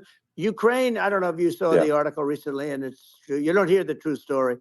But if you think about it, Russia's gone, you know, Russia defeated Germany with us, and they defeated Napoleon. You know, they've been around a long time. They're a big fighting force. Yeah. Sure. And it's very unfair. And Ukraine now doesn't have enough men. They're now using young men and very old men to fight. And we're in a very bad position. And I'm not going to blame exclusively, but I can tell you, I could have stopped that. And a smart president could have stopped that. It wouldn't have happened. But we had a man that actually made it more prevalent. It was so bad. The words that he was using, the stupid threats coming from a stupid face that he was using. I said, this guy's going to cause us a war. He's going to cause us. And let me tell you, it can lead to World War III. That can lead to World War III. The Middle East can lead to. We have numerous places that could end up in a World War III right now for no reason whatsoever. I think you're right. I think people underrate the risk of World War III, and it's just when you're looking at the risk of global thermonuclear warfare, it's game over for humanity. And, you know, it's something that people have, I think, after the end of the Cold War, people have become complacent about, but they actually have forgotten that there are currently a lot of nuclear missiles that have targeting parameters for the United States from 100%. other countries. And one of the things we're going to do is we're going to build an Iron Dome over us. Israel has it. We're going to have the best Iron Dome in the world. We need it, and we're going to make it all in the United States. But we're going to have protection, because it just takes one maniac to start something. We're going to have protection, and we're going to have. Why shouldn't we have an Iron Dome? Israel has one. Some other places have one that nobody even knows about, frankly. But Israel has it. We're going to have an Iron Dome. But with all of that being said, to me that's so important, the most important. But with all of that being said, the election's coming up, and the people want to hear about the economy and the fact that they can't buy groceries because they don't have enough money to buy groceries. The inflation has killed them. Food prices are up 50, 60, even 100% in some cases. And this stupid administration allowed this to happen, and it's a shame. And that's the thing that people most care about, in my opinion. They care about the border a lot. And we discussed the border at great length. It's nice to have a forum like this where I can discuss something at length. And by the way, you think Biden could do this interview? Do you think that Kamala could do this interview? They would take a pass on you. No, they could not. So they don't need Elon. They don't need Elon screaming out questions. It's pretty sad when you think that somebody that does this for a living can't answer a question or is afraid to do an interview. And in her case, with a very friendly interview, she's got all friendly interviewers. It's pretty sad. Yes, absolutely. But the big thing now is the economy, Elon. Yeah. And as much as I mean, I view nuclear as the single most important thing, but a lot of people don't understand that. But it doesn't have to. If I understand it, that's all you need. Because if I was president, you're not going to have that kind of a problem. But the thing that they really is making them angry is what Kamala and Biden have allowed to happen to the economy. It's a disaster with inflation. The inflation, it doesn't matter what you make. The inflation is eating you alive. If you're a worker or if you're just a middle income person, you can't afford, 4 years ago, 5 years ago, people were saving a lot of money. Today, they're using all their money and borrowing money just to live. It's a horrible thing that's happening. And we'll end that quickly. Well, I think a lot of a lot of people just don't understand where inflation comes from.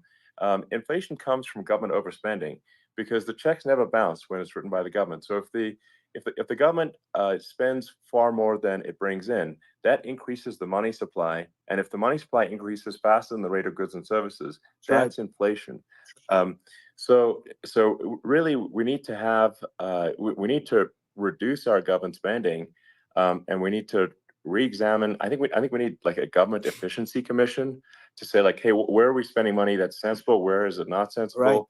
And we need to live within our means. We're currently adding, I think, $1 trillion to the deficit roughly every 100 days. That's right. And the interest payments on the national debt have now exceeded the defense budget.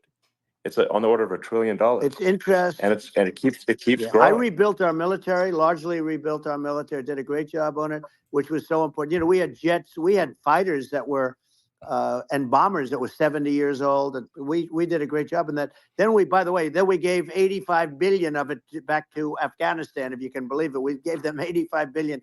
They're one of the largest sellers of military equipment in the world. They're selling what we gave them. That was one of the most embarrassing days in the history of our country.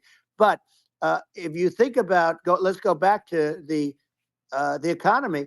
We have to bring energy prices down. Energy started at the price of gasoline. Now your cars don't require too much gasoline, so you have a good, and you do make a great product. I have to say, I have to be honest with you. That doesn't mean everybody should have an electric car, but these are minor details. But your product is incredible. But the gasoline, Elon, is the cost of energy. Not only gasoline, it's the cost of heating your house and cooling your house. That has to come down. It's gone up 100%, 150, and 200%, and that has to come down. When that comes down, and we're going to drill, baby, drill. They stopped drilling, and then they went back to drilling because they went back to the Trump policy. But if they won the day after they get into office, this country will go out of business because they're going to go to an energy policy that's not sustainable. Wind and different things. You're not going to have anything. And I know you're a big fan of the AI. And I have to say that AI, and this is shocking to me, but AI requires twice the energy that the country already produces for everything.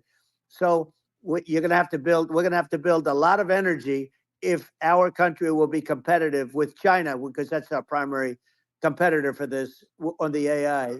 You're going to need a lot of electricity. You're going to need tremendous electricity, like almost double what we produce now for the whole country, if you can believe it. Sure.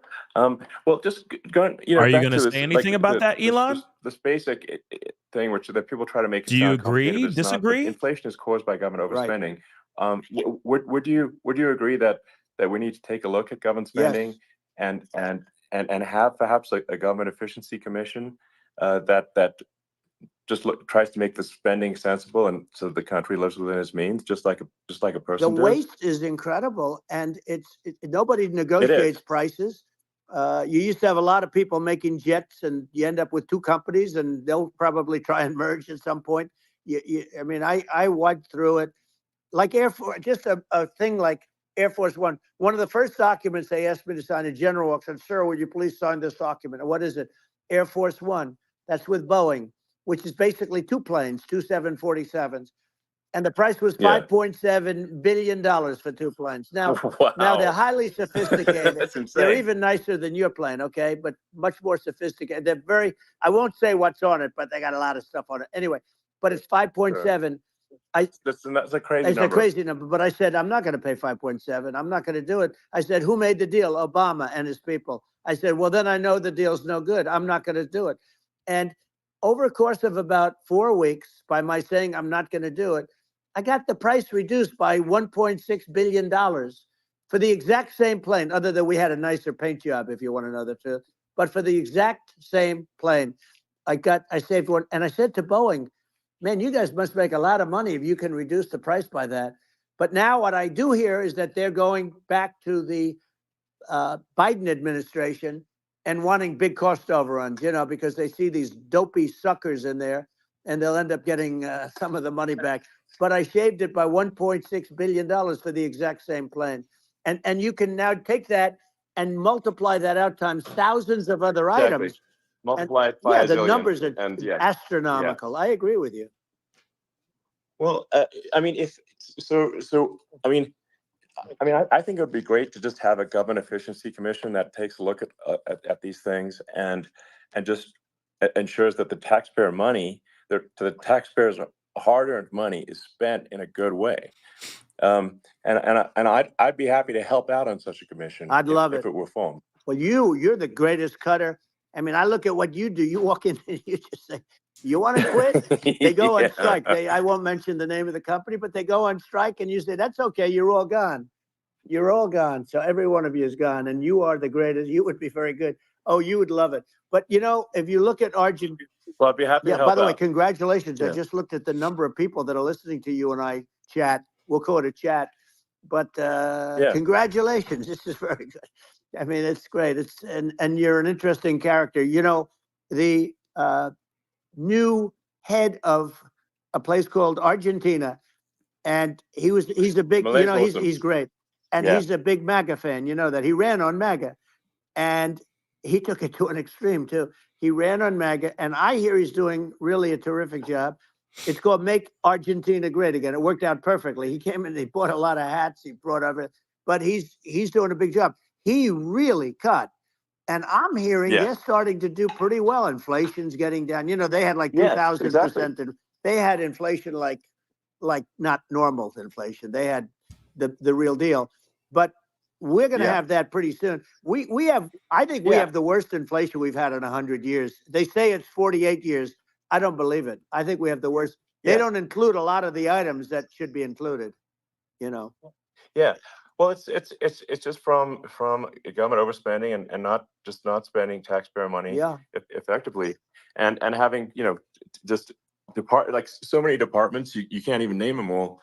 And what Milei is doing is he's cutting government spending. He's simplifying things. He's putting in regulations that make sense. And Argentina overnight is experiencing a giant improvement in prosperity, but it's also a lesson for the United States, which is that Argentina used to be one of the most prosperous countries in the world. In the 30s, 40s, and because of bad government policy, it ruined the country. And if you take Venezuela, for example, Venezuela should be incredibly prosperous. They have phenomenal reserves of everything, oil, everything, and it should be prosperous. But if the government's wrong, it impoverishes the people. And so I think we should not be complacent in the United States in thinking that and taking our prosperity for granted, because if with bad government policy, we can run the country into the ground. And that's just something people should bear in mind. Don't take prosperity for granted. Well, think of education. So we're ranked at the bottom of every list of the top 40. We're ranked number 40, number 38. Norway, Switzerland, Sweden, different countries are ranked good. Actually, China's pretty close to the top. They're a top 6 or 7. But we're ranked at the bottom, almost at the bottom, 38, 39, 40. In other words, horrible. And yet we spend more per pupil than any other country in the world. So we spend more. And what I'm going to do, one of the first acts, and this is where I need an Elon Musk. I need somebody that has a lot of strength and courage and smarts. I want to close up Department of Education, move education back to the states where states like Iowa, where states like Idaho, not every state will do great because states that basically aren't doing good now. You look at Gavin Newsom, the governor of California. He's terrible. He does a terrible job. So he's not going to do great with education. But of the 50, I would bet that 35 would do great, and 15 of them, or 20 of them, will be as good as Norway. Norway is considered great. You can name them. I mean, they're so good. Some of these countries are so good. But if you go into some of these really well-run states, we have states that don't know what debt is. We have states that have low taxes, no debt, everybody working. They're really well-run. Sure. And maybe they have certain advantages in terms of location, in terms of, the land or the sun and the water and the whole thing. There are a lot of advantages that some people have. But if you moved education back to the 50, you'll have some that won't do well. But they'll actually be forced to do better because it'll be a pretty bad situation. But if you think about it, you'll have some of these states. I'll bet you'd have 30, 35 states. It'll be much better. And you know what it'll cost? Less than half what it is in Washington. And these people don't care about the students in these, faraway states. And it'd be unbelievable. Yeah. I think you're making a good point in that if the states have to if each state has to compete against other states, then people will naturally move to states where it's better. Well, like California, as we said, it's a badly run state. I could go through. I got so many friends that are in those states, even if they're Democrats. I hate to mention certain states, but Illinois is badly run with Pritzker. He's a real loser. But some of these places are just badly run. But it's almost going to force them to run better, and they won't do a good initially. But you're not going to do worse than you're doing right now. And I would say that the cost, you would cut your cost by 50 or 60%. And you'd have a little monitor. You want to make sure they're teaching English as an example. Give us a little English, right? Sure. Right. Yeah. No, but I mean, too much. I mean, some of these governors are doing so badly. I mean, they got so many people moving out of their state. They should get U-Haul Salesman of the Year award because they're driving so much U-Haul. It's actually amazing. Just people moving out. Isn't it amazing to you as a businessman that they can even survive? Like Illinois. So many people are leaving, and you wonder, how do they survive? I mean, how do they survive? I saw where you left California and you moved to Texas. Texas does a great job. But, I mean, I just wonder, how do these states survive when big businesses, a big oil company just left California, as you know, and they moved to Texas. How do these big states survive when they lose so many businesses? And their taxes are already really high. The taxes are among the highest taxes. You almost wonder, how do they continue on? And in many cases, the governors don't do a good job in their crime-ridden places. You wonder, how do they continue to just go on? It's not a good situation. I mean, I think the only thing that's going to force some of these states to change is if they risk bankruptcy and they're not getting bailed out by the federal government. Right. Well. That's the only thing that's going to get them to change. You remember the area in California where they had that, where I guess somebody had sticky fingers and they stole a lot of money. And they went into a form of chapter. And it was very nasty for a period of time. But now it's probably the most popular place in all of California. So at some point, something like that may have to happen. But the problem is, you can't penalize people that loan money to the state when you have incompetent people like a Pritzker. Look, the family didn't want him in the family business.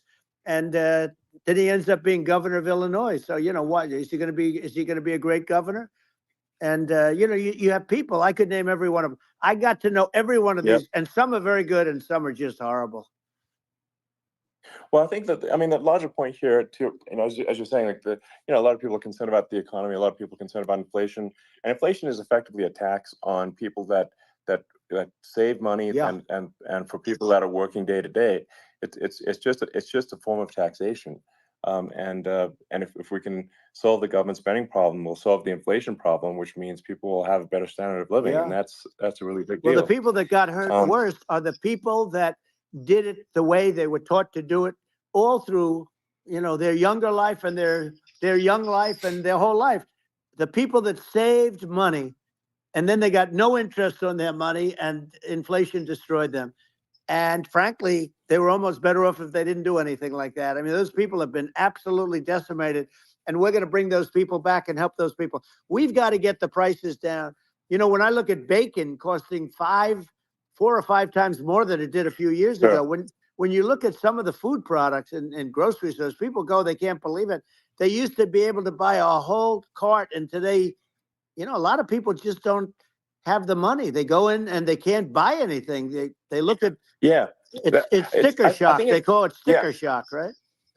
I think it really just comes, like I said, I think it just comes down to really, I guess, two things, which is that if you solve government overspending, you solve inflation, which improves living standards of the average person, and then if you deregulate, like have sensible regulations. So because a lot of the regulations are nonsensical and cause the cost to be extreme for no reason, but unless you've got effective deregulation, like Reagan did a great job on deregulation in the 80s, but it's been 40 years since we had anyone really. I mean, during your administration, we made some progress, but I think there's an opportunity to make, I think, radical progress with sensible regulation. And if Elon, those two things, those are the big deals. We set a record. We did more deregulation and more restrictions on all of the different businesses than any other president. Remember, I had the rule for everyone we put in, you have to get rid of 10 or 12. And we did radical cuts on all of that. And a lot of that's being put back by this administration. And we did radical cuts on things that weren't necessary. But we were all set. You know, we had the best economy ever maybe in the world. And then what happened is COVID came in. And we had to focus on that. And nobody knew what it was. And I always say I got good marks on economy, good marks on military. We knocked out ISIS. We did so many different things. We rebuilt. But, you know, I never got the credit that we really deserved on what we did with COVID. We never got the credit. But had that not happened, a gift from China, from Wuhan, came in from Wuhan, the Wuhan labs, and I always said it, and it turned out to be right. But had that not happened, we were set to start reducing debt. We were going to reduce taxes further. I gave the largest tax cuts, and we were going to reduce taxes still further for middle-income people, not only businesses. But we did it for businesses because they're the ones that's why we had the great job numbers. But we were set to really start reducing debt. And, you know, we're sitting on the biggest pile of liquid gold anywhere in the world, bigger than Saudi Arabia, bigger than Russia. And we were going to drill, and we were going to make so much money. We were going to supply Europe with oil. I had stopped the Russian pipeline, and we were going to supply them with oil and gas. We were going to make a fortune. And then the COVID came in, and we really had to divert. Then what happened is when they came in, you know, we kept a lot of businesses alive. If I didn't do what we did, we would have had a 1929 type depression. But the problem is when Biden came in, he got trillions of dollars and just started spending it stupidly. You didn't need it anymore. You know, we got over that bad period where everybody was dying and feeling, you know, it was just not a good period. Interestingly, you know, during his administration, many more people died during his administration of COVID than during my administration. And we really got the brunt of it. But people don't realize more people died during his administration than ours. But it diverted us from doing what I wanted to do. But we had the greatest for, you know, almost 3 years. We had the great, and you know that probably better than anybody. So many of your friends said to me, the best years we've ever had in business were during the Trump years, and also said that African American, Hispanic American were so incredible. They were having the best. Asian American women, men, young people without a diploma, young people that graduated from the best colleges, from MIT, from the Wharton School, from all of the great colleges, Harvard, they were doing better, and people without a diploma were doing better, and everybody was happy. And then COVID came, and we had the problem is they spent trillions and trillions of dollars. They wasted. They shouldn't have taken any money, and we wouldn't be having inflation right now, which is killing our country. Yeah, absolutely. I mean, I should probably say something about, like, maybe my views on climate change and oil and gas, because I think it's probably different from what most people would assume. Because my views are actually pretty, I think, moderate in this regard, which is that I don't think we should vilify the oil and gas industry and the people that have worked very hard in those industries to provide the necessary energy to support the economy. And if we were to stop using oil and gas right now, we would all be starving, and the economy would collapse. So it's, I don't think it's right to sort of vilify the oil and gas industry. The world has a certain demand for oil and gas, and it's probably better if the United States provides that than some other countries. Sure. And it would help with prosperity in the U.S. And at the same time, obviously, my view is like, we do over time want to move to a sustainable energy economy, because eventually you do run out of. I mean, you run out of oil and gas. It's not there for. It's not infinite. And there is some risk. I think the risk is not as high as a lot of people say it is with respect to global warming. But I think if you just keep increasing the parts per million in the atmosphere long enough, eventually it actually simply gets uncomfortable to breathe. People don't realize this. If you go past 1,000 parts per million of CO2, you start getting headaches and nausea. And so we're now in the sort of 400 range. We're adding, I think, about roughly 2 parts per million per year. So I mean, it still gives us. So what it means is, like, we still have quite a bit of time, but so there's not like we don't need to rush, and we don't need to, like, stop farmers from farming, or prevent people from having steaks, or basic stuff like that.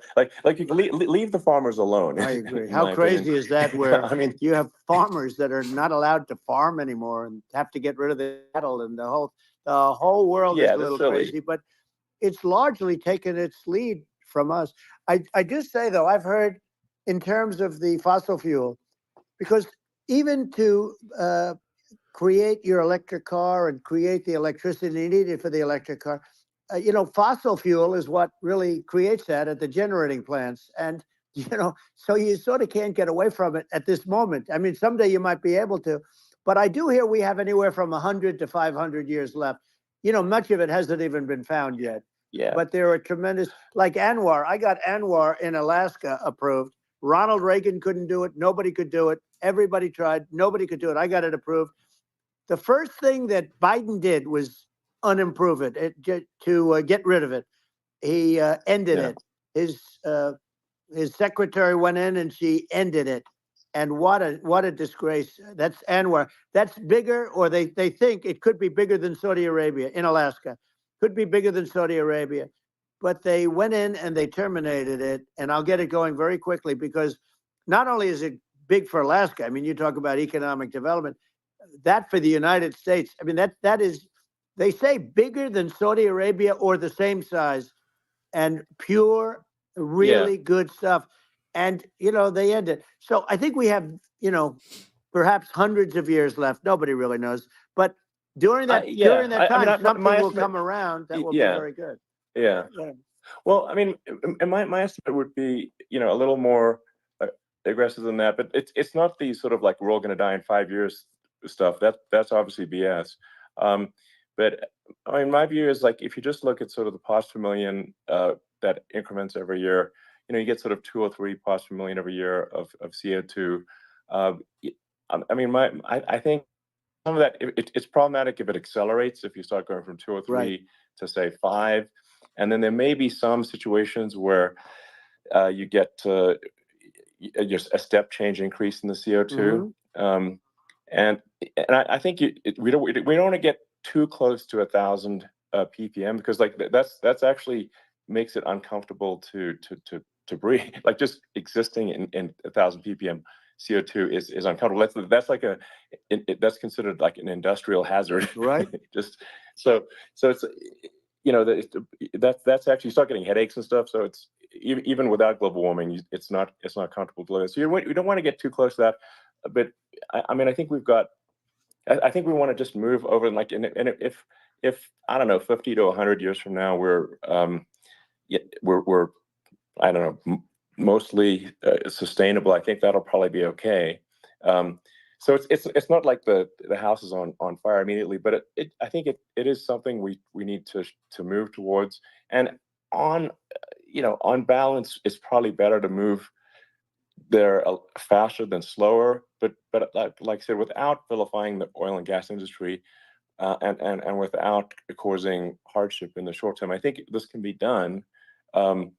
Without, people can still have, a stake, and they can still drive gasoline cars, and it's okay. It's like, it's not, I don't think we should vilify people for it, but I think we should just generally lean in the direction of sustainability.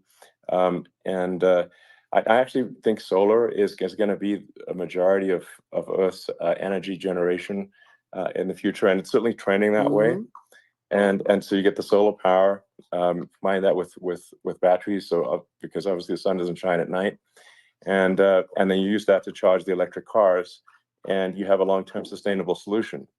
And that's what Tesla is trying to move things towards, and I think we've made a lot of progress in that regard. But when you look at our cars, we don't believe that environmentalism, that caring about the environment should mean that you have to suffer. So we make sure that our cars are beautiful, that they drive well, that they're fast, they're sexy. I mean, they're cool. In fact, literally, I made this sexy joke: Model S, Model 3, Model X, and Y spells out sexy. It was probably the most expensive joke out there. But I don't know, I like cheesy humor, So, but I'm a big fan of, like, let's have an inspiring future, and let's work towards a better future, and we can do so without demonizing Right. people. I'm okay. It's very interesting. Finally, you a use the word conversation. global warming, and today they use the word climate change because you have some places that go up, and so they were getting themselves in a little trouble with the word global warming, because not every place is warming. Some places are going the opposite direction. But I'm sort of waiting for you to come up with solar panels on the roofs of your cars and on the trunks of the cars, and it just seems like something that at some point you will come up with. I'm sure you'll be the first.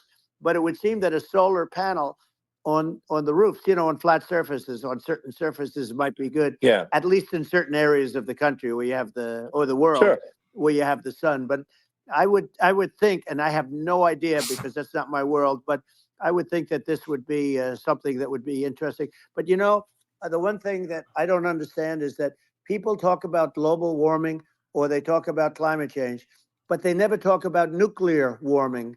And to me, that's an immediate problem, because you have, as I said, 5 countries where you have major nuclear, and probably some others are getting there, and that's very dangerous. That's where you need a strong American president, because you don't want to have this proliferation. But you have 5 countries and getting more. China is much less than us right now, but they're going to catch us sooner than people think. They're way lower. Russia and us are number 1, and I mean, we're sort of tied. And China is far behind, but they're developing at a level that you're not surprised to hear, very fast. They'll end up catching up, maybe even surpassing. But to me, the biggest problem is not climate change. It's not, and everything's a problem, but it's degrees. To me, the big problem is the nuclear power. The power of nuclear is so great.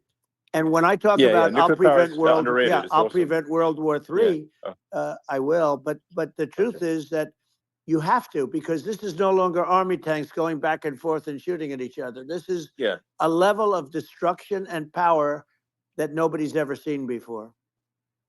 Yeah, and actually, there's the bad side of nuclear, which is a nuclear war, very bad side. But there's also, I think, nuclear electricity generation is Absolutely. underrated. You're right. And it's actually, people have this fear of nuclear electricity generation, but it's actually one of the safest forms of electricity generation. It's just a huge misunderstanding. And if you look at the injuries and deaths, caused by, say, I mean, I'm not going to try to pick on coal mining, but just any kind of mining operation. And there's a certain number of injuries and deaths per year. And you compare that to nuclear. Nuclear is actually way better. So it's underrated as an electricity source, and I think it's something that's worth reconsidering. But there's so much regulation that people can't get it done. So that, maybe they'll have to change the name. The name is it's a rough name. There are some areas like when you see what happened in bad branding. Right, we'll have to rebrand it. We'll have to give it a good name. We'll name it after you or something. No, it has a branding problem. When you see what happened, it does have a branding problem. When you see what happened in Japan, where they say you won't be able to go on the land for about 3,000 years. Did you ever see that? And in Russia, where they had the problem, where they there's a lot of bad things happened, and they have a problem. And they say that in 2,000 years, people will start to occupy the land again. You realize it's pretty bad. No, that's not true. But you're right about it. It's amazing. It's actually not that bad. So like after Fukushima happened in Japan, like people were asking me in California, are we worried about like a nuclear cloud coming from Japan? I'm like, no, that's crazy. It's not even dangerous in Fukushima. I actually flew there and ate locally grown vegetables on TV to prove it. And I donated a solar water treatment, a solar powered system for a water treatment plant. And but you haven't been feeling so well lately, and I'm worried about it. No, but I mean, I'm only kidding. It's fine, It's like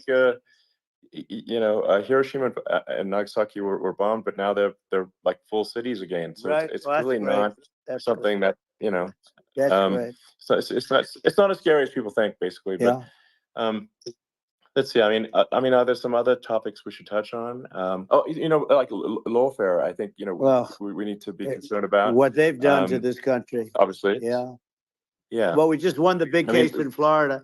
This was a Biden administration. Trump did something that's never been done in this currently country. doing the interview and right now. now. Go after their political opponent, me.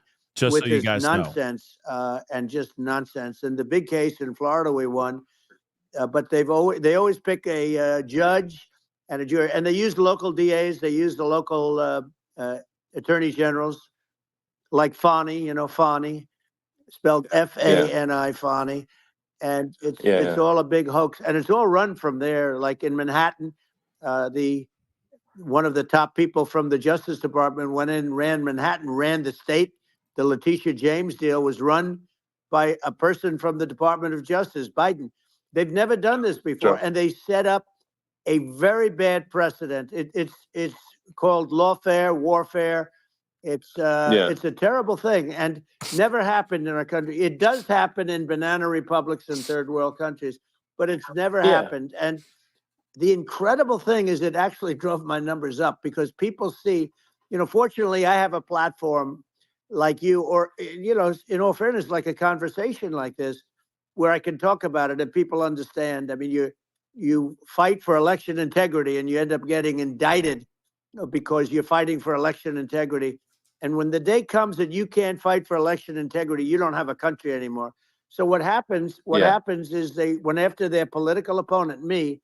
Now Biden's, close to vegetable stage, in my opinion. Okay. I looked at him today on the beach and I said, why would anybody allow him?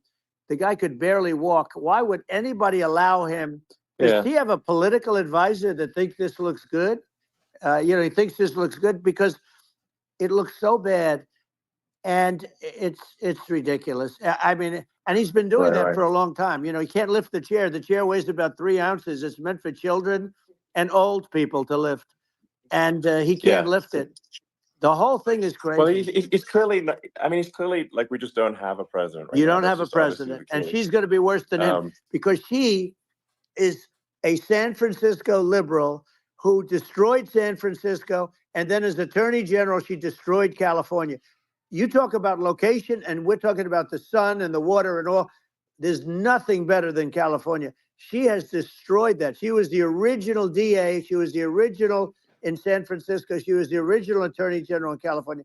What she has done to California is, well, you know better than I do. You just left California for a lot of those reasons. And what she's done with crime, with cashless bail, where you kill somebody. I mean, we have states there, you kill somebody and they let you out right away. I mean, you don't have to even put up, and then they never find the people unless they kill again, and then they let them out again. Our country is becoming a very dangerous place. And she is a radical left San Francisco liberal. And now she's trying to protect.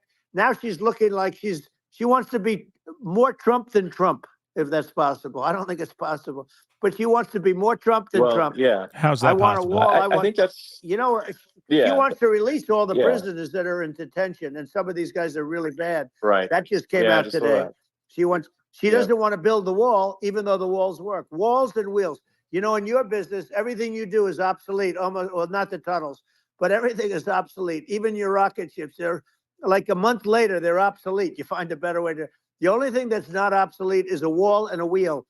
And the wall, you know, I built hundreds of miles of wall, and that's why we had such good numbers. I was going to add 200 miles. We bought it. We could have flipped it up in 3 weeks, and they sold it for 5 cents on the dollar. That meant, I said, wow, that means that they actually do want to have open borders. She wants to have open borders, and now she's going like she's tough on the border. It's such a lie. Yeah, this is simply not true. This is simply not true. And everybody knows it's simply not true. It's a disgrace that she can say it. No, I mean, obviously, what's happening sort of overnight is they're rewriting history and making Kamala sound like a moderate when in fact she is far left, like far left. Worse than Bernie Sanders. She is considered more liberal by far than Bernie Sanders. She's a radical left lunatic, and if she's going to be our president, very quickly, you're not going to have a country anymore. And she'll go back to all of the things that she believes in. She believes in defunding the police. She believes in no fracking, zero. Now all of a sudden she's saying, no, I really want to see fracking. If they got in, the day she got in, she'll end fracking. And by the way, if people didn't think that, the lunatics that really believe in that, they won't vote for her. You know, like the Palestinians and Israel. She is so anti-Israel, and she's bad for both. Biden actually did something that was impossible. Both sides hate him, you know, both sides. That was a hard thing to do, unification. Wow. Yeah, no. I mean, Netanyahu came to give a talk to a joint Senate and House sitting, and I was there, and Kamala stood him up. You know, what does that say? I think it's highly disrespectful. And I say, if you're a Jewish person, or if you believe in Israel, if you're a person that, you know, is a very pro-Israel, if you vote for her, it's worse than Biden. And Biden was bad. But if you vote for her, you ought to have your head examined. And you see tonight, I mean, as we're doing this, I'm seeing reports coming that they expect an attack tonight or tomorrow from hundreds and maybe thousands of rockets. You know, their Iron Dome, as they call it, as we all call it, but their shield that they build, that can be swamped. We'll use the term that's appropriate, swamped. But they swamp it by shooting enough missiles. You know this better than anybody. By shooting enough missiles, they can't defend themselves. You know, they just obliterate the whole place. And that's what some people think they're looking to do. And we have no leadership. There's no respect for the United States of America with these people. And I'm telling you, she'll be worse than him, because she's a believer in being radical left, and he wasn't. I think you're right. I mean, it's important for the public that may be listening to this to look at Kamala's track record, you know, before the last month, and say, is that a track record you agree with? And I think if you're an independent moderate, you definitely would not agree with it, because it is her behavior has been far left, and we're seeing just an overnight propaganda attempt to rewrite history and make it sound like Kamala's moderate when she in fact is not moderate. Well, her running mate approved, signed into legislation, tampons in boys' bathrooms. Okay, Now, Yeah, that's yeah, all that's I have weird. to hear. Tampons in That's boys' weird. bathrooms. And that means she Yeah, believes in that too. I mean, yeah, that's she not picked okay. this guy because he was the closest to her. A lot of people thought she'd pick sort of the opposite, but she picked an anti-Israel radical left person. But she is far worse, they say, than Bernie Sanders. If we have her as a president, if we have a Democrat at this moment as a president, I don't think our country can survive. I think it's a massive. I think we're in massive trouble, frankly, with the Kamala administration, and that's my honest opinion. And I think really it's essential that you win for the good of the country this election. And I mean I'm just stating my opinion. Now you you may have seen this, but I got a letter from the EU Commission, like saying, to not have disinformation on during this discussion that we're having, and there's a lot of attempts to do censorship and to force censorship even on Americans from other countries, and what do you think about that? Well, I know the European Union very well. They take great advantage of the United States in trade, as you know. We, through a different forum, NATO, we protect them. And yet, if you build a car in the United States, you can't sell it in Europe. You just can't sell it. It's impossible. The same thing with our farmers. Our farmers find it very difficult to do business. We have a deficit with them of $250 billion, which people don't know. It sounds so nice, the European Union, but let me tell you, they're not as tough as China, but they're bad. And I let them know it. And that's probably why they notified you. No, they don't treat our country well. We defend them, with Ukraine. So we're in for 250 billion, and they're in for about 71 billion, and they have the same size.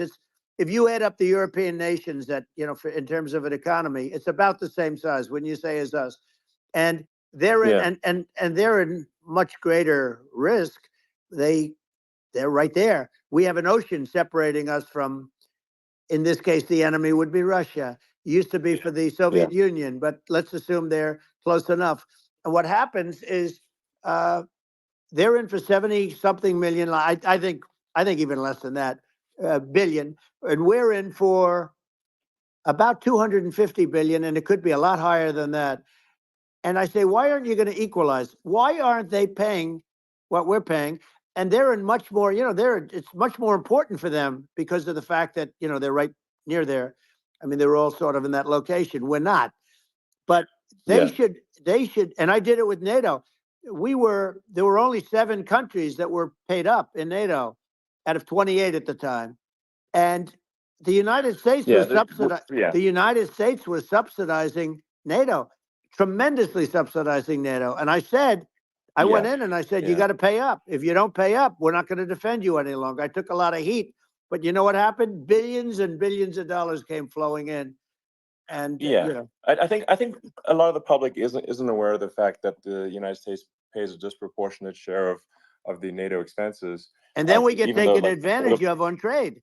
So think about it. Yeah, well, I mean, the point of NATO is defending Europe, and it's it's like, then okay, well, why is the United States paying disproportionately more to defend Europe than Europe? That doesn't make sense. That's unfair, and that is an appropriate thing to address. Well, when you talk about cost cutting and savings and everything else, I mean, honestly, look, there's nobody that feels worse about the Ukraine situation than I do, because I know it would have never happened. I know Zelensky. He was very honorable to me, because when they went with the Russia hoax and they said I had a phone call with him, he said it was a perfect phone call. It was a great phone call. He could have grandstanded and, said, oh, he was very threatening. He said, no, it was a very nice phone call. I called him up to congratulate him on his win, and you end up getting impeached because these people are lunatics. I was talking about the difference from the people within and the enemies on the outside. In many cases, the people from within are more dangerous for our country than the Russias and the Chinas. If you have a smart president, you're not going to have a problem with them. You're going to do things. Yeah. Now, they've taken advantage of absolutely. us incredibly, but you're going to do things with the right person.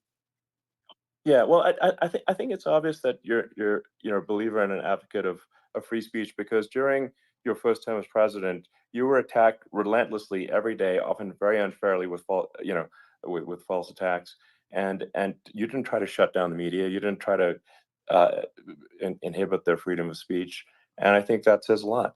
Well, the good thing is that you and I have, and some people, very few, we can get the word out. Although sometimes it's hard because they don't want to print it, like we're having a great conversation right now. Kamala wouldn't have this conversation. She can't because she's not smart. She's not a smart person, by the way. She I'm can't waiting have for this that interview, though. conversation. And Biden, we don't even have to talk about it. I mean, he couldn't have this conversation. He would have given up on the first half of a question. He would have walked out. He would have said, "Where am I? Where am I going?" So anyway, but no, he wouldn't have this. That's true. Not a lot of people would have this conversation, but we cover a lot of territory. But the beauty is that we can have a conversation, and I'm able to get it out without, because I get treated unfairly. This is a really big point. You can actually have a conversation with you. Yeah, it's nice, isn't it? And you can't have a conversation with Biden or Kamala. It's like it's not possible. That's true. So this is like talking to an NPC. No. So it's just impossible. Well, but think of it. We need a man or person who's unbelievably sharp in order to stop all the nuclear danger and all the dangers that I'm talking about. And I got along with all these. I got along with Kim Jong-un. We had dinner. We had everything. And he really liked me, and I got along with him really well. By the way, he's the absolute boss over there. A lot of people said, "Oh, do you think he really?" That's for Let sure. me tell you, I saw things that you don't want to know about. He is the boss. But we had a good relationship, and he doesn't like Biden. He considers him a stupid man. He said he's a stupid man. Well, at least he speaks his mind. But in this country, you're not sort of allowed to say it, but I guess you are. You should be allowed to say it if it's true. But we need smart people, and we need people that have an ability to lead. And she doesn't have that ability. Can you imagine? Now, Chairman Xi very well. Can you imagine her and him negotiating, or even standing together? It is, the whole concept is ridiculous. She is terrible. She's terrible. But she's getting a free ride. I saw a picture of her on Time Magazine today. She looks like the most beautiful actress ever to live. It was a drawing. And actually, she looked very much like our great First Lady, Melania. She didn't look like Camilla. That's right. But of course, she's a beautiful woman. So we'll leave it at that, right? Yeah. Well, maybe I think part of what, people in America want to feel excited and inspired about the future. They want to feel like the future is going to be better than the past, and that America is going to do things that are greater than we've done in the past, reach new heights that make you proud to be an American, and excited about the future. They want the American dream back. They want the American dream back. Harris good more looking? Important than anything else. It's like you don't have that today because the people, they've been just sucked. They see incompetent people running our. The Biden thing is very interesting. People just found him to be incompetent, and when I debated him, I was like, "Is this for real?" It was. Yeah, it was just absurd. But I think there are some grand projects that we could do. I mean, I think we could build a base on the moon. We could send American astronauts to Mars. We could build high-speed connections that are more advanced than anything else in the world between our cities, so people have fast transport. It's possible to solve traffic with tunnels. We've already made great progress in Vegas doing that, and and just do things that are exciting and inspiring and make the future feel like it's better than the past. Well, I saw what you did in Vegas, and I'll tell you, it was amazing. I got to see. I took a big glimpse at it, and it's incredible. It's incredible, and you could do that all over. It's deep. Yeah, you don't even need much structure. Assuming you're in the right area. No, it's straightforward. It's amazing. So I think we could do some things that like China's got incredible high-speed rail between its cities, but I think it's actually possible with tunnels if with deregulation, with an ability to actually, where it's legal to actually do the tunnels. Then you could have high-speed tunnels that are actually better than anything else in the world for high-speed transport between cities, and that would be something that Americans can say, wow, okay, we've got something that's cooler than anyone else in the world. That's the kind of thing that makes you proud to be an American. And much safer than surface trains, where there is a danger there, with people, with crazy people. It's much safer, much better. And, it's sad because I've seen some of the greatest trains. I find it fascinating. And I've seen the systems and how they work, and the bullet trains, they call them, I guess. And they go unbelievably fast, unbelievably comfortable, with no problems. And we don't have anything like that in this country, not even close. And it doesn't make sense that we don't. Doesn't make sense. Yeah, and I think also, like, there's, I'm kind of hopping on the excess regulation, but I think something that I think people can generally understand is that what happens with laws and regulations is that there's more and more of them every year, and unless there's a process to clean them up, eventually everything becomes illegal, and that actually it slows down the development of new technologies. I mean, if you take the sort of, like, I think there's room for some reform at the FDA for improving the speed with which we approve drugs that could help save lives and improve people's lives. And I worked very hard on that. We got that down to the lowest number ever, and we got therapeutics approved in the FDA that people can't even believe the speed. But I took them on. I don't think they like me too much, but I got things approved in the FDA at numbers that they wouldn't believe. And it's a very bureaucratic group. Actually, it's a fine group of people in many cases. I got to know a lot of them, but I was pushing them really hard for Regeneron, for so many different things that were really pretty amazing. But the FDA takes too long. It's 12 years to get a product approved. I got it down to 4, and I got some things done very quickly. But it's really something that is going to have to be worked on because it takes too long. Just takes too long. Yeah, it just takes too long, and it's you end up in the same with the approval, but it just it takes years instead of something that I think could potentially take months, and that improves people's lives. I think I just wanted to hop on this point that, like, there has to be an active process for reducing rules and regulations, because otherwise they just keep building up every year, and you get like hardening of the arteries, and eventually everything's illegal or takes forever, and then we just ossify as a society. We can't make any progress, and it's a really big deal. Elon, just getting back to the FDA for 1 second, I got something done called Right to Try. This is where you can go in, and if you're terminally ill, you can use a space age, medicine or whatever it may be. We have the best doctors, the best labs in the world. We really do. But people would go to other countries because you couldn't use the product, even if they thought it worked, because it's going through the FDA. I got it approved where you can, you basically, look, nobody wanted, the doctors didn't want it because of the liability. The country didn't want it, our country, because they didn't want to get sued. These are people terminally ill. The insurance companies didn't want it, and the pharmaceutical companies, nobody wanted it. I got everybody into a room, and we came up with an agreement that you won't get sued. And also, they didn't want it on their record. If somebody's terminally ill and they die after taking a drug, they didn't want that on their record. So we set a separate list if somebody was, so it wouldn't count as a negative. Okay. And as you know, we got it done. We have saved Right to Try. They've been trying to get this done for 58 years. And it sounds simple, but it wasn't, because, the insurance companies, nobody wanted it, but we got it done. Somebody you sign a document that you're not going to sue the insurance companies, the country, you're not going to sue anybody. And we got it done. And we're saving tens of thousands of lives. Right to Try. Hopefully you never need it.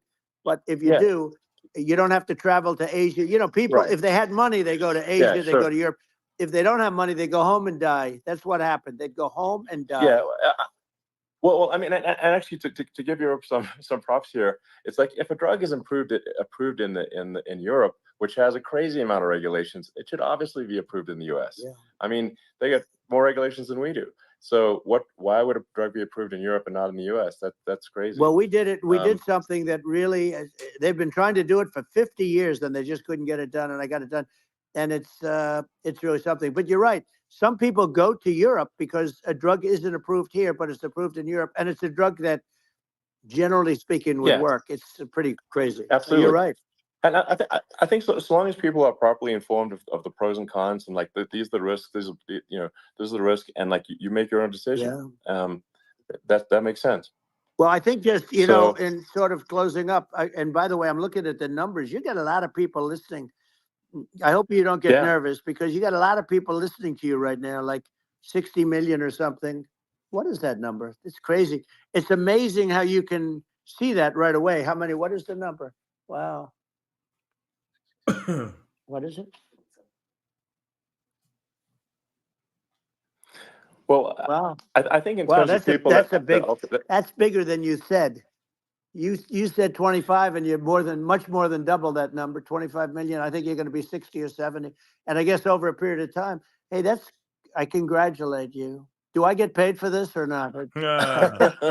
You got jokes. Well, I think actually in terms of the number of people that will hear this conversation over the next few days to weeks, it's going to be hundreds. That's what they say. Yeah, that's good. Well, look, it's an honor.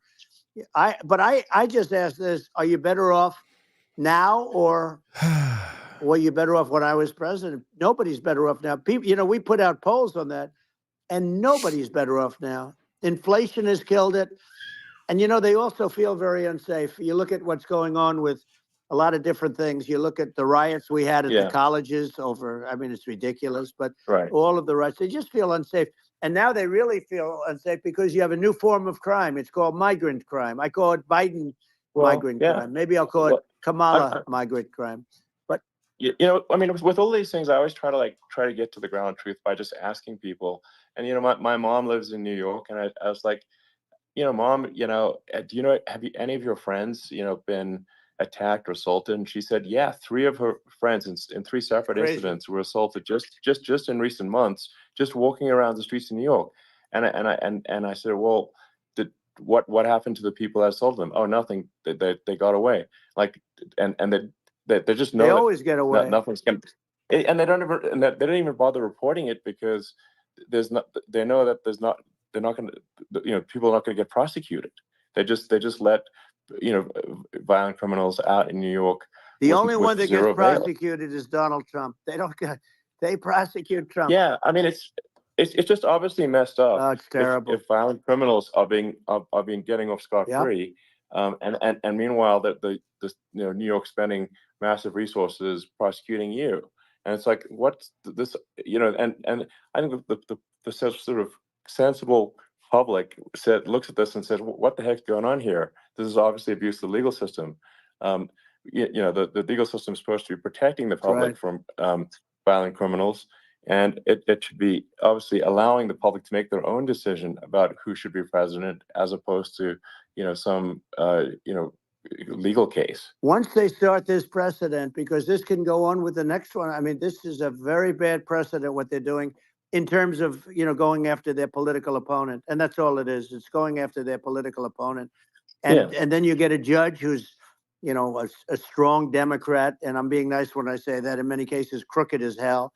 But you get a judge, and you go into an area where a Republican gets 3 or 4% of the vote, and you'll have a jury pool with people that hate Republicans or hate. It could also be the other way, though, because it could start the other way in areas where they hate Democrats, and you get into a Pandora's box. It's a very dangerous thing for this country, and a very dangerous thing even for the state. New York City is losing. New York City and state lose a lot of business over what they did to me, because these people say, we don't want that to happen to us. That's no justice system. You have an unfair system of justice, and it's costing New York State a tremendous amount of money. People are leaving and companies are leaving, and they won't come back. So, all of that stuff is important. But the economy now is the big thing, and we can turn that economy up so fast, and people are going to be back again. We're going to get rid of inflation. I think there's a lot of opportunity. Right. Absolutely. So, and I just want to congratulate you. You've done an amazing job. You have definitely got a fertile mind. We can talk. You and I can talk about rockets. It's kind of you to say. Thank you. Tunnels. We can talk about tunnels and rockets and electric cars. So many things. And now you're into the AI, and that's going to be another beauty, I'll say. So it's an amazing thing you've done, Elon. It's an amazing thing, and I congratulate you.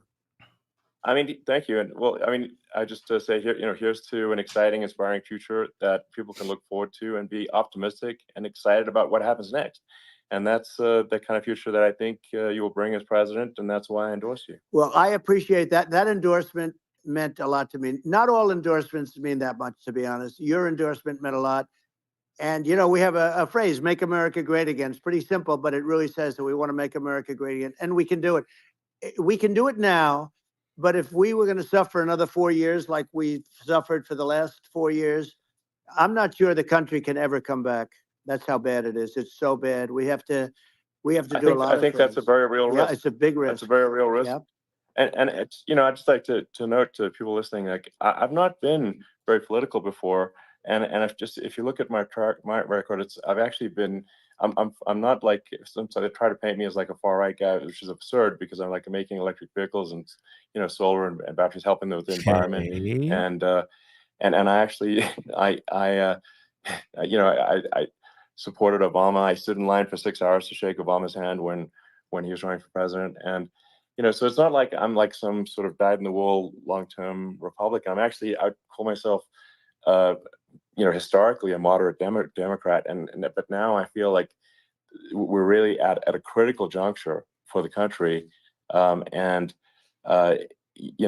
think a lot of people thought, the Biden administration would be a moderate administration, but it's not. And obviously, we're just going to see an even further left administration with Kamala. That's my honest opinion. I mean, her dad is literally. She was brought up as an actual. Her dad is a Marxist economist. You can Google it. I mean, it's not we're not making this up. That's how she was brought up. So, and we want to have a future that is prosperous. And I think we're just at this critical juncture. And I think this is a case of the America is going to at a fork in the road, and true. And I think it will take the path to, like you are the path to prosperity, and I think Kamala is the opposite.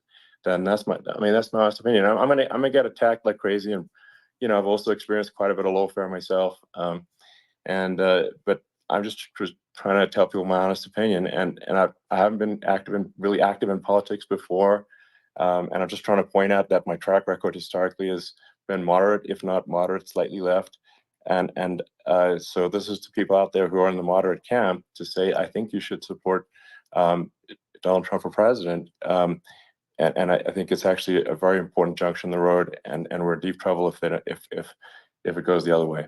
Well, I want to thank you, and I actually always did think of you as somewhat left. I must say that. So it's Yeah. even more of an honor to have your endorsement. I know how strong you feel about it. But, when you think of her, San Francisco, 15 years ago, I had a great friend, Bob Tish. He said it's the greatest city in America. And now it's almost not livable there. And California, likewise. And she was involved in the destruction of San Francisco and the destruction of California. And she will be involved in the destruction of our country if people are so unwise as to elect her. And I hope that doesn't happen. And I hope the elections are going to be run honestly. And we're going to turn this country around. We're going to do things and we can do it fairly quickly. And we have to get rid of the criminals that have been, given to us by other countries as they laugh. They laugh at us. They think we're stupid to accept these people. These are radical, stone cold killers in many cases and terrorists. And they're in our country by the hundreds of thousands. Yeah. And we have to take them out. Yeah, I mean, if I could summarize it, perhaps, I think these are issues that I think most people in America would agree with, which is that we want safe and clean cities, we want secure borders, we want sensible government spending, we want to restore both the perception and reality of respect in the judicial system, stop the lawfare, and I think that's like, and how are those even right-wing positions? I think those are that's just common sense, and that's I mean, would you agree with that? 100%. I don't understand, the whole, they call it progressive. They don't like the word liberal anymore, but call it liberal or progressive. I don't understand how somebody could say that it's okay for them to empty prisons into our country. And again, I told you their crime rates all over the world are going way down, which makes sense. In fact, the next time what we'll do is if something happens with this election, which would be a horror show, we'll meet the next time in Venezuela because it'll be a far safer place to meet than our country. Okay, so we'll go, you and I will go and we'll have a meeting and dinner in Venezuela because that's what's happening. Their crime rates coming down and our crime rates going through the roof. And it's so simple. And it's, you haven't seen anything yet because these people have come into our country and they're just getting acclimated. And they don't know about being politically correct law enforcement or lack of law enforcement.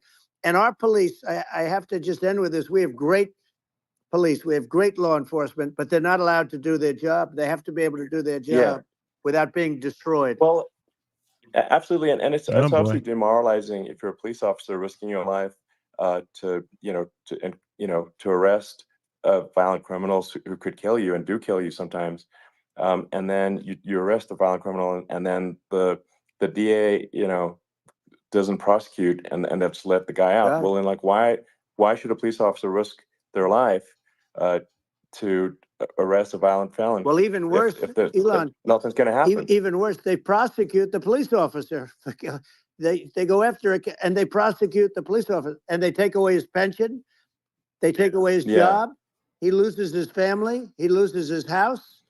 Well, I thought it was very telling, like incredibly telling that, when there was that case where, sort of a gang of thugs beat up police officers. I think it was in Times Square in New York. And then nothing happened to those guys. They were let out, zero bail. And I think a bunch of them were given free tickets to California. Well, what is that is a gross indignity against the United States, and that's how. This is insane. Like, have we lost all pride? How can such a thing be allowed to occur? I've never seen anything. We see where they get shot. It's a very dangerous profession, but it's something they're very proud of, and they want to be able to do their job. But I've seen them get shot. I've seen a lot of things. But I've never seen where these guys are standing in the middle of a big street, everybody watching them, and they're literally boxing, like punching, stand-up fighting a police officer. There were two of them, and yet about six of these guys, and they're punching the hell out of them. And in their own country, they would be dead if they did that. They'd be shot. They would be shot instantly. And, they come from these countries, and it's taking them a while to realize that we don't do that in this country. But in their own country, if they stood on a street and had a fight with a police officer, they would be shot. There's no political correctness. And it's such a sad, it's such a sad thing to see. And that's the reason you have crime, by the way, because we don't do anything about it.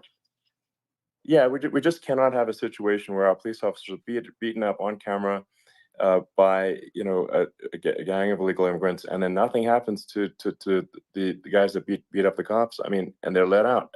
This is unacceptable. Well, we're going to change it, and we're going to get them out of the country. When I first got involved, they said you couldn't get them back to these countries. You couldn't take them back. In the case of Guatemala, Honduras, El Salvador, some others, you couldn't get them back. And I said, really? Oh, you can't get them back? Because under Obama, he couldn't get them back. They'd fly them in, and they'd put planes on the runways in these countries so you couldn't land a plane. They'd bring them back. And the generals told me, sir, we can't bring them back. The countries won't accept MS-13 gang members. They won't accept them. And I said, really, how much do we pay these various countries in terms of economic aid, which is also somewhat ridiculous? And the answer was $750 million. I said, good. Tell them they're in default. They're delinquent. We're not paying them anymore because they won't accept it. And you know what happened? They all called me, every one of them. They said, we would be honored to take them back, sir. We would be honored. It was so easy. But it's one of those things. And we got them back. We took in so many, the MS-13 is probably the worst gangs in the world. They're the most vicious, violent. We took them out of here by the thousands and got them out of here. And their countries took them back. And because I said, you're not getting any more economic aid. And once I said that, they were nice. They wouldn't take them back for Obama. They wouldn't take them back for anybody. And now we have a problem because we have this guy, and they don't take him back anymore with Biden because they don't respect him.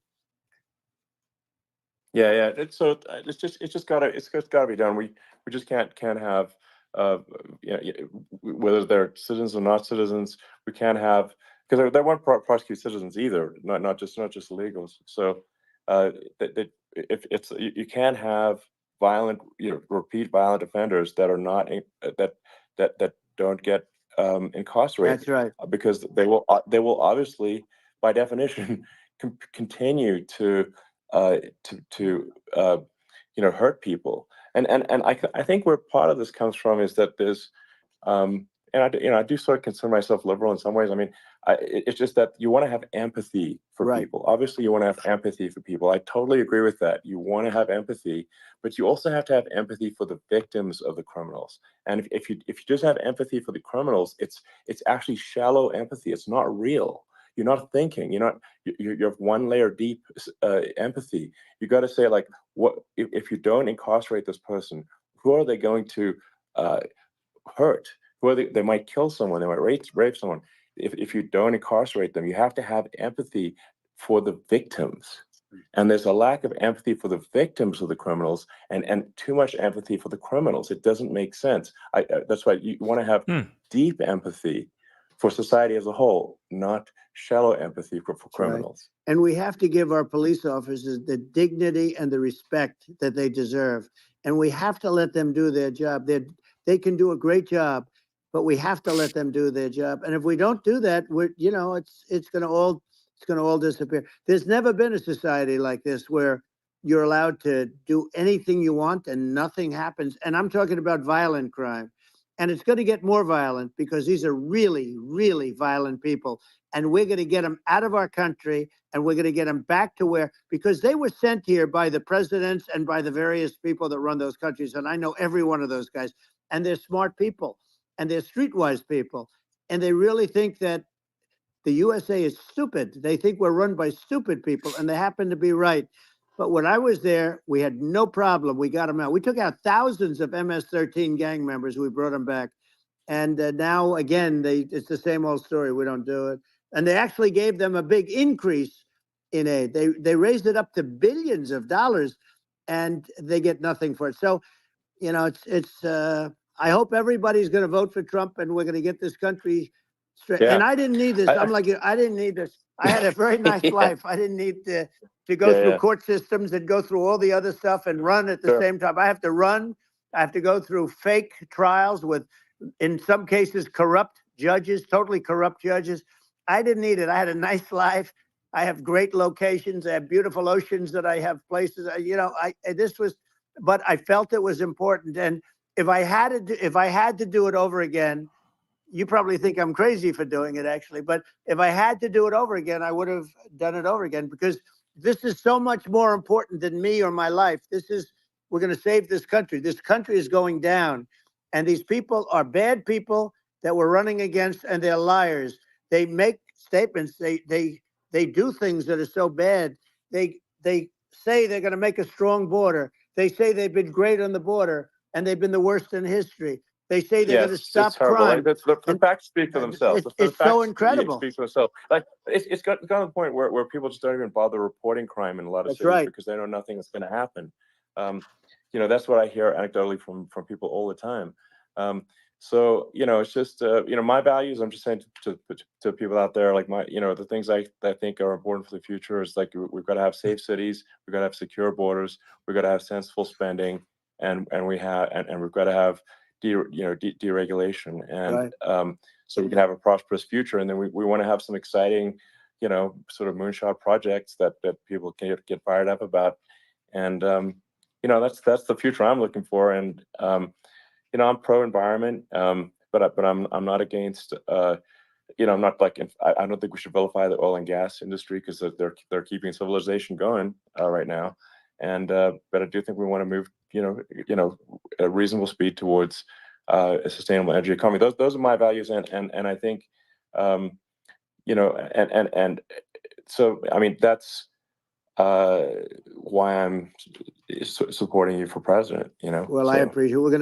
We're going to give incentive to companies to come into our country, not to leave our country. We're going to be giving tremendous incentives. We want companies to build here, not to build in other locations. And we want to create jobs. And again, it's about the American dream. You don't hear about the American dream anymore, Elon. You don't hear. You're the American dream in the truest sense, but you don't hear about the American dream anymore. And you're going to hear about it. people, they need that incentive to go out and do it. And they're going to love their lives. I mean, they're going to look forward to getting up in the morning and going to a job that they love, not a job that they can't stand, or not any job at all where they have no money, where they literally have no money. And then they end up with violence and lots of other problems. No, we're going to do some great things. And I learned a lot in the first. We had a great economy and all of that. We rebuilt the military. We did so much. But I also learned the best people. I learned the good people, the smart people, the dumb people, the people that can do things. The people, you learn. When I first came in, I tell people I was in Washington, D.C. only 17 times, according to the fake news media.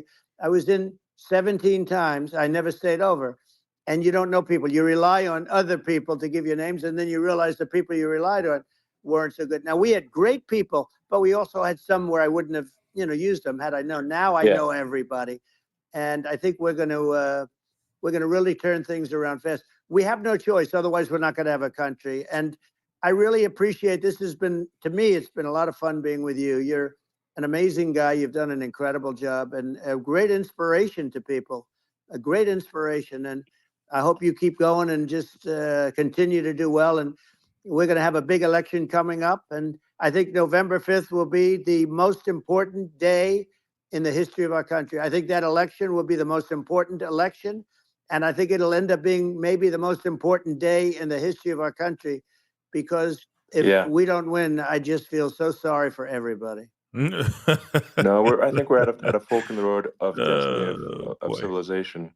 And I think we need to take the right path, and I think you're the right path. So I think that's what it comes down to. Thank you very much, Elon. It's a great honor, and we'll do it again sometime. And it's been really fun, and I hope you got a lot of viewers. I hear you got a lot, but I hope you got a lot.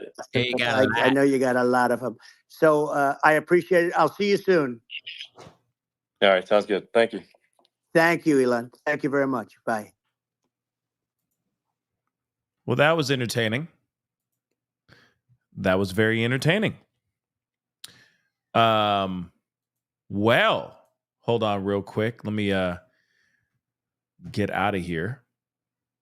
Yeah, there was like 2 million people at one point while just listening to the space. Okay. Some crazy stuff, guys. Well, not really crazy stuff, because honestly, I put up that poll, right? Which I'm going to end right now. Okay. Over 600 votes. And I appreciate you guys putting in that. Now, in the very, very beginning of the conversation, it was a lot of what you guys, because out of 619 votes, you guys all said basically, I mean, it's pretty much split down the middle. Literally, it's 50-50, to be honest. All right. But, but it looks like more is leaning on the side of absolutely loving this so far. Now, I appreciate you guys loving it. It got better at the end when we got to hear Elon speak a little bit more, because, Trump has a tendency, as we all know. Okay, let's keep it real.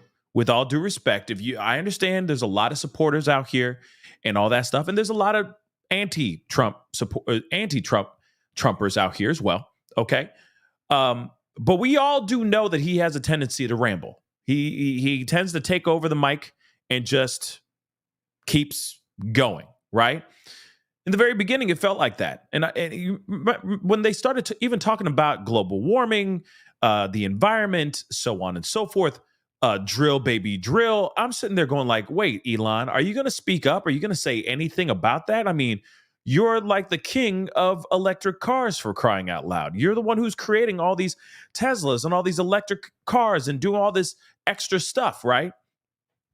And honestly, I've never looked at Elon as left-leaning. I just never have. I guess when Trump came into the picture, he's always been very Trump supportive, right?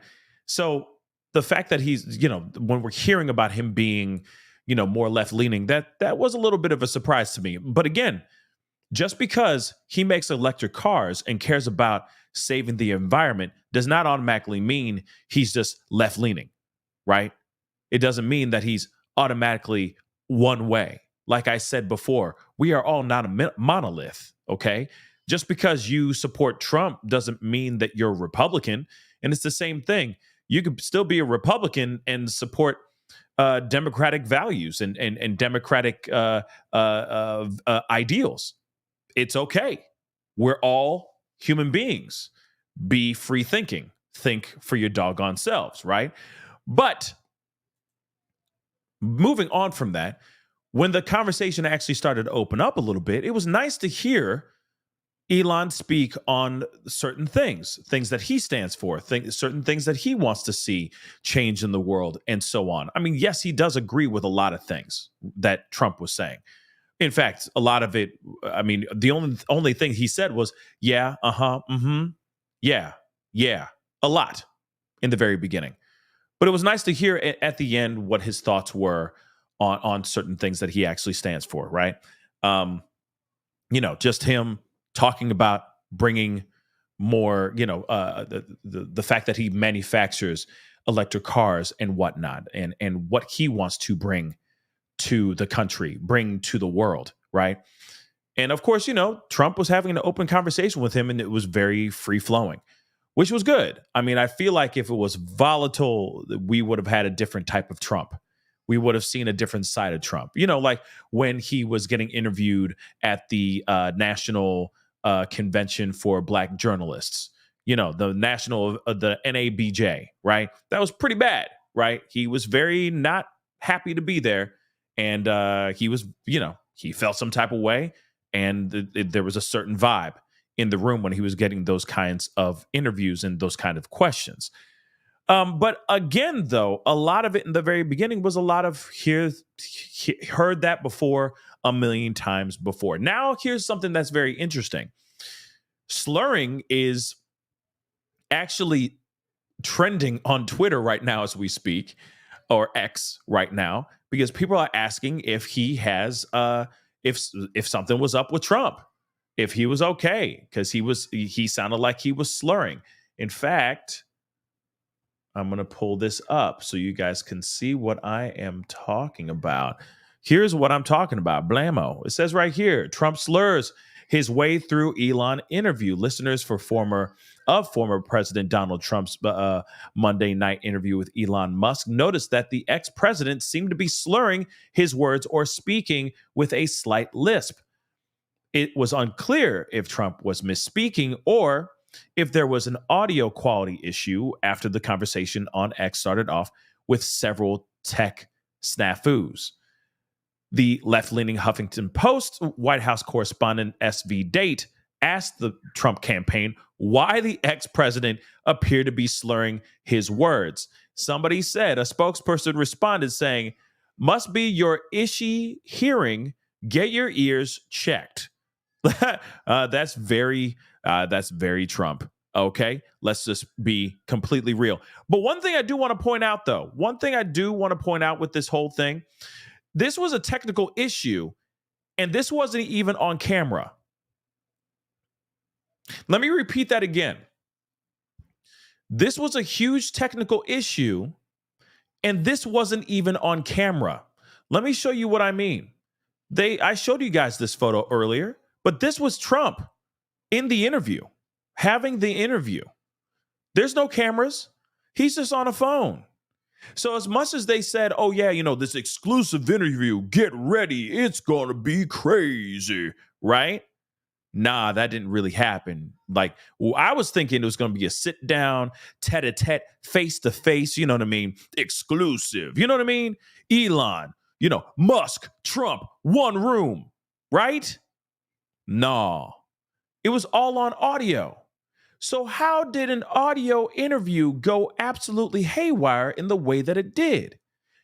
There's not much tech involved. It's just audio, baby. Think about that for a second. Think about it.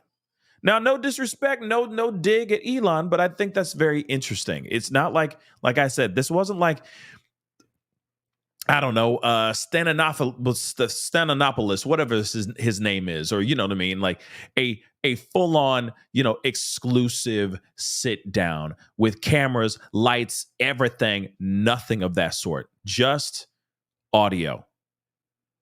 I think is very interesting. Okay. And it did sound like a phone conversation. It most definitely did. If you listen to it, you can hear that, right? You could hear the whole thing, right? You could hear the background noise, and there's a little bit of like this weird digital delay and all that stuff. You know for a fact that it was a phone conversation, and there it is. There's the phone conversation, right? That's proof of him sitting there having a conversation on Spaces with Elon Musk. One other thing I do want to point out, which I thought was very interesting, is that Trump said that Kamala Harris looked like Melania on Time Magazine, because allegedly she's on Time Magazine. And here's the actual Time Magazine photo. Here it is. And he's sitting there going, yeah, she looks just like Melania. And I'm like, wow, how does she look exactly like Melania? She don't look like Melania. She looks like a drawing of Kamala Harris. Okay. Looking like she is holding in a fart, but still Kamala Harris nonetheless. But he said she looks just beautiful like Kamala. I don't know what's going on. Is there some sort of romance going on? You know what I mean? I'm just wondering, because it does, it looks like she's holding in a fart. She looks a little constipated. She looks like she drank a lot of coffee. It's first thing in the morning, and she still hasn't done her BM, but it now is kicking in. She's like, too much coffee. Oh, my damn.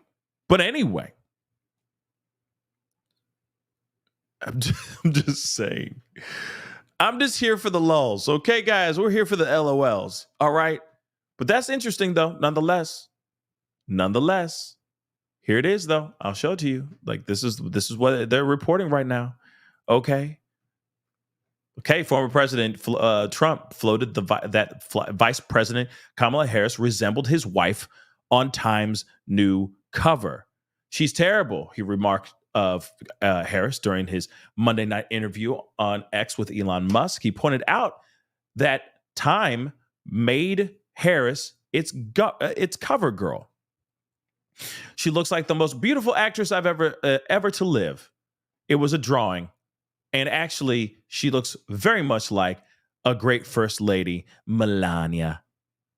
She didn't look like Camilla, he said, okay, mispronouncing her name. So it sounded like King Charles's wife. Interesting. That's right. But of course, she's a beautiful woman. So we'll leave it at that, right? So he even gave her a compliment. Ooh, look at that. Secret lovers. Yeah, that's what I'll stop. But still, he did say she's a beautiful woman. At least he said that.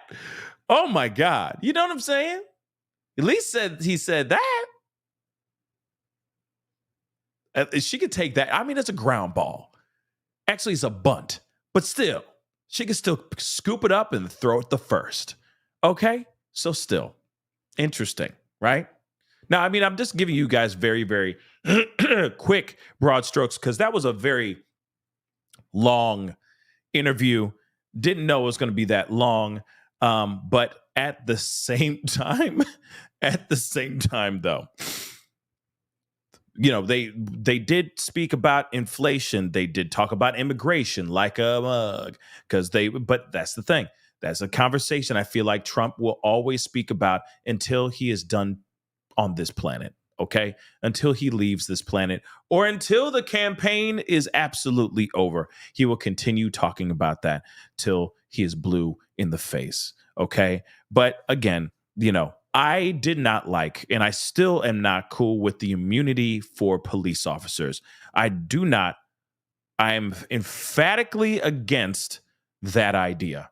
I think that's the worst idea to ever give immunity to police officers, we are going to have more and more crimes happen and more people's lives be taken from this planet in an unjustified way. And that same police officer is going to be out here doing his thing. Same guy. He erased that person. He deleted that person too, but he's still out here in these streets running around like he's Dirty Harry, like he's Judge Dredd. I'm not cool with that. I don't like that idea, and I don't like that policy at all. And that makes me nervous that makes me very, very scared. Okay. Now I get it that there's a lot of things that we have to worry about as far as immigration and the things that are going on, the criminals that are coming into our country. That is actually happening. Like, we can't deny that. Okay, every person on both sides of the aisle should see that. Okay, there is a lot of craziness coming into America for sure. And I think that if you are Democrat or Republican, I feel like that is a concern for every single person, every single American. Doesn't matter. And no, I'm not talking about taking black jobs, taking the black jobs. No, forget all that. I'm talking about the safety of people. We have heard countless stories of people losing their lives. There was another story that he actually mentioned. Trump actually mentioned that. I was like, damn, he's up to date on this story. But of course, this all revolves around illegal in town or in America doing crimes. There was a woman or a person that was attacked, okay, viciously attacked again by two migrants, okay, viciously SA'd. And that just happened today, or at least it was reported today. And again, these are stories and these are cases that are coming up every single a lot, okay? And that is a concern for sure, right? And yes, Laken Riley, we all know about that. But we also all know about what happened to George Floyd, to Sonia Massey, to the many other people that have lost their lives that are Americans, that are tax-paying, hardworking Americans in America as well, that have lost their lives due to law enforcement pulling out their gun and pulling the trigger. That is a huge concern of mine. And if that's the thing that he's running around, yeah, Brianna, let's not forget that as well. But you got people, if you got somebody out here going, oh yeah, it's we're going to make a change and we're going to give immunity to police officers, that makes me halt. That's when I go, hey, we need to relook, we need to rethink that. We need to reapproach that, because that does not make me feel comfortable at all. And that's me as a person, as a citizen of this country, right? And that should be a concern for all of us, period. Because that's all of us, guys. Forget black, white, Puerto Rican, Asian, polka dotted, purple, or blue. Doesn't matter. Doesn't matter if you vote red. Doesn't matter if you vote blue. Doesn't matter if you're moderate. Doesn't matter. That's still the same police officer being able to do anything they want. Having immunity, that makes me nervous, with all due respect. But again, there's a lot of other things that we need to talk about. There's a lot of other things that we need to be concerned about. But that one is definitely one of them that just makes me go, wait a second. That is a policy I would love for him to rethink and reapproach. And I'm sure that will be a conversation or a topic in one of their debates whenever these debates actually do happen. Whenever these debates actually happen. Okay? So we'll see what happens here. Now, of course, I would go into more conversation, but it's been 3 hours, guys. I got to hop off here. It's getting late. All right. But again, I appreciate you guys watching this with me, taking the time to watch this. All right. And that really does mean a lot to me. Very, very much. Let me grab these super chats really quick. Michelle, thank you so much. There's a lot of things Trump shouldn't say, but nothing can hold that tongue. That's true. He does talk. He's a talker for sure. Bozena, thank you so much for the super chat. His loose teeth, I guess that's what you're talking about, the slurring. And to me, it sounded like he was fine. To me, he sounded fine. But that's just me. You know what I'm saying? He sounded fine to me, but I guess everybody else knows how he speaks, and maybe it is dentures. Maybe it's not. I don't know. He could be tired too, but he was not tired to speak for almost 3 damn hours. Let's keep it a buck. All right. Dolphin, thank you so much. The fact that we survived 4 years of Trump proves that it doesn't matter who is in the White House as long as we have intelligent people in checks and balances positions to prevent the start of war. You know, you are absolutely correct. You're absolutely correct. That is definitely an angle, and that's definitely a way to look at it for sure. Okay. You know, I think as long as we have intelligent individuals, like you just said, that are keeping everything in line. Yeah. But things have been really crappy for the last 4 years.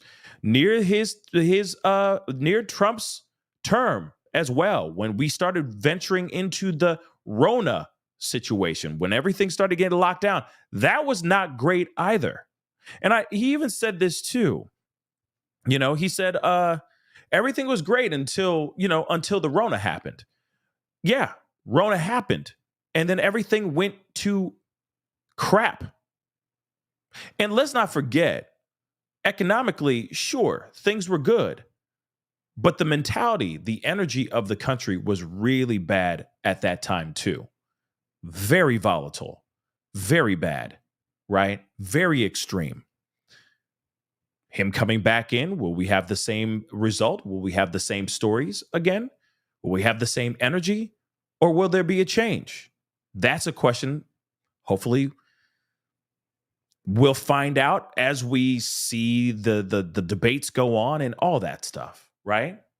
But I think that's what matters the most, seeing how this happens, seeing how they continue on. You got to remember, he even said himself, like, there needs to be less fighting, right? There needs to be less, less craziness. Divisiveness between Democrat and Republican. I understand that this is a competition, and he's out to win, just like Kamala is out to win as well.